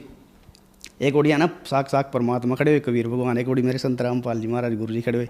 मेरा ना सारा सर जी ऑपरेशन कराया, मेरा 8 का सारे के सारे पुर्जे डाले सर जी। परमात्मा कुछ भी कर सका सर जी, कुछ भी कर सका परमात्मा। मान ले जहाँ साइंस खत्म हो वहाँ थे परमात्मा का ज्ञान शुरू हुआ सर जी। इतना तो मान के चलो आशीर्वाद थी मात्र ठीक हो गया था मैं, पर परमात्मा ने मेरे चमत्कार ऐसे दिखाया, भैया बेटे तेरा सारा कुछ ठीक करूँ। तो कहीं कहीं भटक रहा था ना, अस्पतालों में गया मान ले मरने तक की स्थिति थी। तो मेरा सर जी ऑपरेशन करा, मैं सर जी वहाँ 4 दिन तक रहा। 4 दिन बाद फिर क्या होया, चलो भाई भगत जी सेवा लग रही वहाँ करोन था चलो आप भगत जी, चलो मैं चलो करोन था चले गए। करोन था जाने के बाद सर जी गुरु जी ने मेरे साथ कह दिया था, कहने लगे बेटे तेरा आज का जन्म है, आज तेरा नाम दिख चली ना, आज का तेरा जन्म चालू है यहाँ से, जो पहले इतना कुछ भी करा काम कुछ नहीं। गए परमात्मा बड़ी मेहर बख्शी भगवान। सर जी संत रामपाल महाराज जी के नाम लेने से बाद में इतना सुख दिया मेरे से परमात्मा, जिस तरह मैंने आपसे बताया पहले कि 2096 से लेकर और 2013 तक सर जी मैंने इतने बताया आपसे, इतने मेरे आंत भी सड़ रही थी सारी की सारी, डॉक्टरों ने सब ने जवाब दे रखा था भाई तो बिल्कुल ही तो खत्म है मान ले। तो मैं संत रामपाल महाराज जी के शरण में जाने के बाद इतना स्वस्थ होया भगत, जितने सुख मिले मेरे को वहाँ परमात्मा ने, मेरे सारे के सारे परमात्मा ने ऑपरेशन कराया मेरा, देख मान ले इतने सुख मिले मेरे को सर जी जिसका कुछ हिसाब नहीं। मेरी जिस तरह आंत सड़ गई थी बिल्कुल, सारी आंतड़ी गली पड़ी थी बिल्कुल, तो परमात्मा ने आशीर्वाद मात्र के कारण मेरा ऑपरेशन कराया वहाँ से संत रामपाल महाराज जी की कृपा से। सर जी जितना मैं नशा करता था तो मान ले परमात्मा की शरण में जाने से, संत रामपाल महाराज जी के शरण में जाने से मेरा सब नशा छूट गया। संत रामपाल महाराज जी के शरण में जाने से मेरा सर जी इतना नशा छूटा जिसमें कि आपसे बताया मैंने 12 ड्राम के दारू काट रखे थे बिल्कुल भी। आज दारू वाले के पास जी भगत जी बीड़ी वाले के पास बैठने भी नहीं जी करता सर जी, मान ले तो इतना परमात्मा ने मेरे से संत रामपाल जी महाराज ने इतना लाभ दिया सर जी। ये 12 की बात है सर जी, एक नाम लेने से पहले की बात है। मैं ना सारी रात जागते रहता था, प्रेत बाधा थी मेरे को, जिस तरह प्रेत बाधा थी। तो है ना देखो यह मंगली है, पर ऐसा काम हुआ रात ना सर जी है ना, रात ना ऐसी कोई आवाज़ जिस तरह प्रेत बाधा थी, मेरे प्रेत बाधा थी। तो सर जी है ना जिस तरह सारी रात जागता रहा, तड़की क्या हुआ मेरी आत्मा ना आपको लिखने लगी सर जी, सूर्य लिखने से पहले आत्मा लिखने लगी। तो क्या हुआ सिस्टम, मशीन खड़ी थी पास में सर जी, मशीन खड़ी थी ना, तो मशीन में जाके हाथ रख दिया, पूरी मशीन चला दी सर जी, देखो ये अंगली। तो पर परमात्मा की शरण में जाने के बाद नामदान लेने गया तो परमात्मा ने यह हमारी प्रीत बाधा भी टाली, सारी की सारी जो होती घर में ऊपरी सोपरी सब थी मान ले। सर जी संत रामपाल महाराज जी की शरण में जाने से पहले जिस तरह हमारे सारे के सारे घर के बीमार रहते थे मान ले, देवी इनकी पूजा करते करते, और हमारे घर में पशु भी मर गए थे सर जी। हमारे भाई के 5 डंगर थे बेचारे के, 5 मर गए थे बाद में, 2008 की बात है नहीं, 5 डंगर मर गए थे। गाँव वालों ने बड़ी हुई भाई मान ले थारा क्या है, पहले बंदे मर गए थे अब डंगर मर गए थे, मगर पता नहीं क्या है। तो हम संत रामपाल महाराज जी के शरण में जाने के बाद सर जी इतने सुखी हैं कि जिसका कुछ हिसाब नहीं सर जी। अगर मैं मान ले सारी ज़िंदगी भी मेरी बीत जाना संत रामपाल जी महाराज जी के ये बतांदे तो भी मेरी उम्र ही बीत जाएगी सर जी है ना। ये वो संत है जिसके बारे में कबीर परमात्मा भी कहा था भाई 7 समुद्र की मसीह करूं लेकिन करूँ बनियारे, और धरती का कागज़ करूँ तो भी गुरु गुण लिखा ना जाए। ये वो संत है सर जी, धरती बारे आज के टाइम में संत रामपाल जी महाराज। एक टाइम सर जी ऐसा आज के आना हमारे घर रोटी भी नहीं पड़ा थी एक टाइम सर जी, मान ले इतना दुखी थे सर जी हम साधना कर दे मान ले। और आज परमात्मा की शरण में जाने के बाद इतने सुख दे रखे हमारे मालिक ने, परमात्मा की दे तक दुकान हमारी हलवाई की कुछ पर सर जी मान ले, और अच्छा काम है मान ले। आज इतने सुखी हैं हम सारे के सारे, 3 भाई हम तीनों भाई सुखी, हम 18 जी हैं करके, 18 के 18 सब ना परमात्मा की शरण में है, संत रामपाल महाराज जी की शरण में है, सब ने नाम दीक्षा ले रखी सर जी। सर जी एक बार हम यूपी जा रहे थे, किसी का रिश्तेदार कोई बीमार हो गया था हमारा ही, तो हमारे थे यूपी से, मेरे भगवती पीछे बैठी थी, तो हमारे थे ना पुल पार कर लिया हमने, पुल पार करके तो इधर रास्ता था जंगल चौक से इधर नाली करके हमारे गाँव में, तो सर जी पीछे तक मोटरसाइकिल आई इतनी स्पीड में जी, उस हिसाब नहीं 60-70 की स्पीड थी उसकी, उन आने के पीछे थे हमारे में ठुक्की सर जी आने का ठुक्की ना, तो जिस तरह हम दोनों के दोनों मेरे भगवती इस तरह गिरे सर जी, जिस तरह परमात्मा ने ठा के फुल्लो बदर दियो, हमारा खरोच भी नहीं आई, मड़ी सी भी कैसी भी खरोच हो मान ले, संत रामपाल महाराज जी ने अरे ये लाभ दिए। एक बार सर जी हम जिस तरह दिवाली दशहरे पर काम करके जाते थे तो हमारी दुकान बंद हुआ, 9 10 11 बज जाते हैं, तो फिर हम कारीगर छोड़ के नली पार ने, तो इधर से निकल रहे थे सर जी, कच्चे रास्ते थे, तो वहाँ से जाकर भगत जी सर जी ऐसा कुछ है भाई जो यहाँ एक्सीडेंट हुआ ना इसका वो मर ही मरा है सर जी, हमारा एक्सीडेंट होया वहाँ से मान ले, लड़का था मैं छोटा शंकर है मेरे लड़के का नाम, और मैं था सर जी, हमारे दोनों लड़के मतलब कोई से खरोच नहीं आई, हमारी सिर्फ एक लाइट इंडिकेटर टूटा सर जी, इतना लाभ परमात्मा ने दिया हमारे से सर जी। अरे सर जी मेरे परमात्मा ने सारा का सारा ऑपरेशन कराया था नाम, मेरे से कोई इतने लाभ दिए सर जी, इतने लाभ दिए कि जैसा कुछ साहब नहीं इस परमात्मा ने, संत रामपाल जी महाराज जी। सर संत रामपाल जी महाराज से नाम दीक्षा लेने के बाद आपको बहुत सारे लाभ मिले। हम आपसे एक बात पूछना चाहेंगे, आपने बताया कि संत रामपाल जी महाराज से नाम दीक्षा लेने से पहले सन 1996 से और 2013 तक आपने इतनी शराब पी कि आपकी जो आंतें थी वो सड़ गईं। डॉक्टरों ने आपको मना कर दिया, लास्ट में आपने आत्महत्या करने की सोची। तो पहले बहुत कोशिश करने के बाद भी आपकी जो शराब नहीं छूट पा रही थी, लेकिन संत रामपाल जी महाराज से नाम दीक्षा लेने के बाद आपने नशा करना छोड़ दिया। तो संत रामपाल जी महाराज ऐसी कौन सी दवाई या शक्ति देते हैं जो इतने सालों का नशा आप लोगों का एकदम छूट जाता है? सर जी दवाई नहीं है, संत रामपाल महाराज जी के जो नाम मंत्र है ना, सतगुरु मेरे रामपाल जी महाराज जी के नाम जो शक्ति है ना सर जी, उनमें इतनी बड़ी शक्ति है सर जी, वाजी के जिसको हिसाब नहीं। संत रामपाल महाराज जी भक्ति बताते हैं, मतलब शास्त्र विधि जो भक्ति है वे बताते हैं, मान लीजिए जिस तरह लाभ होता है सर जी, बहुत लाभ होते हैं। कोई भी शिष्य संत रामपाल जी महाराज का अपने मुँह से उनका थूक सूख जा बताते पे इतने लाभ हो रहे हैं उपचार होना, चाहे कोई आज के टाइम में गरीब है, कोई मीरा मल्ले, सब के सब परमात्मा की चारे शरण में तो इतने लाभ मिल रहे हो ना सर जी के देखो हिसाब नहीं। सर संत रामपाल जी महाराज से नाम दीक्षा लेने के बाद आपको बहुत सारे लाभ प्राप्त हुए। हम आपसे ये जानना चाहेंगे कि आज इस देश में बहुत सारी आबादी है जो नशा करती है, और आप भी नशा करते थे। 12-13 साल तक आपने नशा किया और संत रामपाल जी महाराज की कृपा से आपका नशा छूट गया। तो उन लोगों के लिए आप क्या संदेश देना चाहेंगे जो नशा करते हैं? क्या उनका भी संत रामपाल जी महाराज से नाम दीक्षा लेने के बाद नशा छूट सकता है? 100% सर जी 100% छूटेगा सर जी। संत रामपाल महाराज जी से नाम लेने के बाद अपने इतने लाभ मिलेंगे। कितनी दारू पीता है तो कितने कोई नशा करता है, संत रामपाल जी महाराज से नाम दान ले, दीक्षा ले के बाद में उसका कभी भी कोई दारू पीना मन वो नहीं करेगा बिल्कुल भी, और इतने लाभ मिलेंगे उसके परमात्मा के दया से, साहब नहीं घर में सुख भी होंगे। सर संत रामपाल जी महाराज से कैसे जुड़ सकते हैं? संत रामपाल जी महाराज के सर जी चैनल पर सत्संग आता है, कई चैनल आते हैं, और अब तो शहर में संत रामपाल महाराज जी की दया से हर एक शहर में नामदान स्थल होने लग रहे, और संत रामपाल महाराज के शिष्य हैं जी हर एक शहर में जाकर पुस्तक सेवा कर रहे हैं, तो इनसे अपना संपर्क करके मान ले नामदान ले सकते हैं संत रामपाल महाराज जी। धन्यवाद सर। सत साहिब जी। बोलो सतगुरुदेव की जय हो।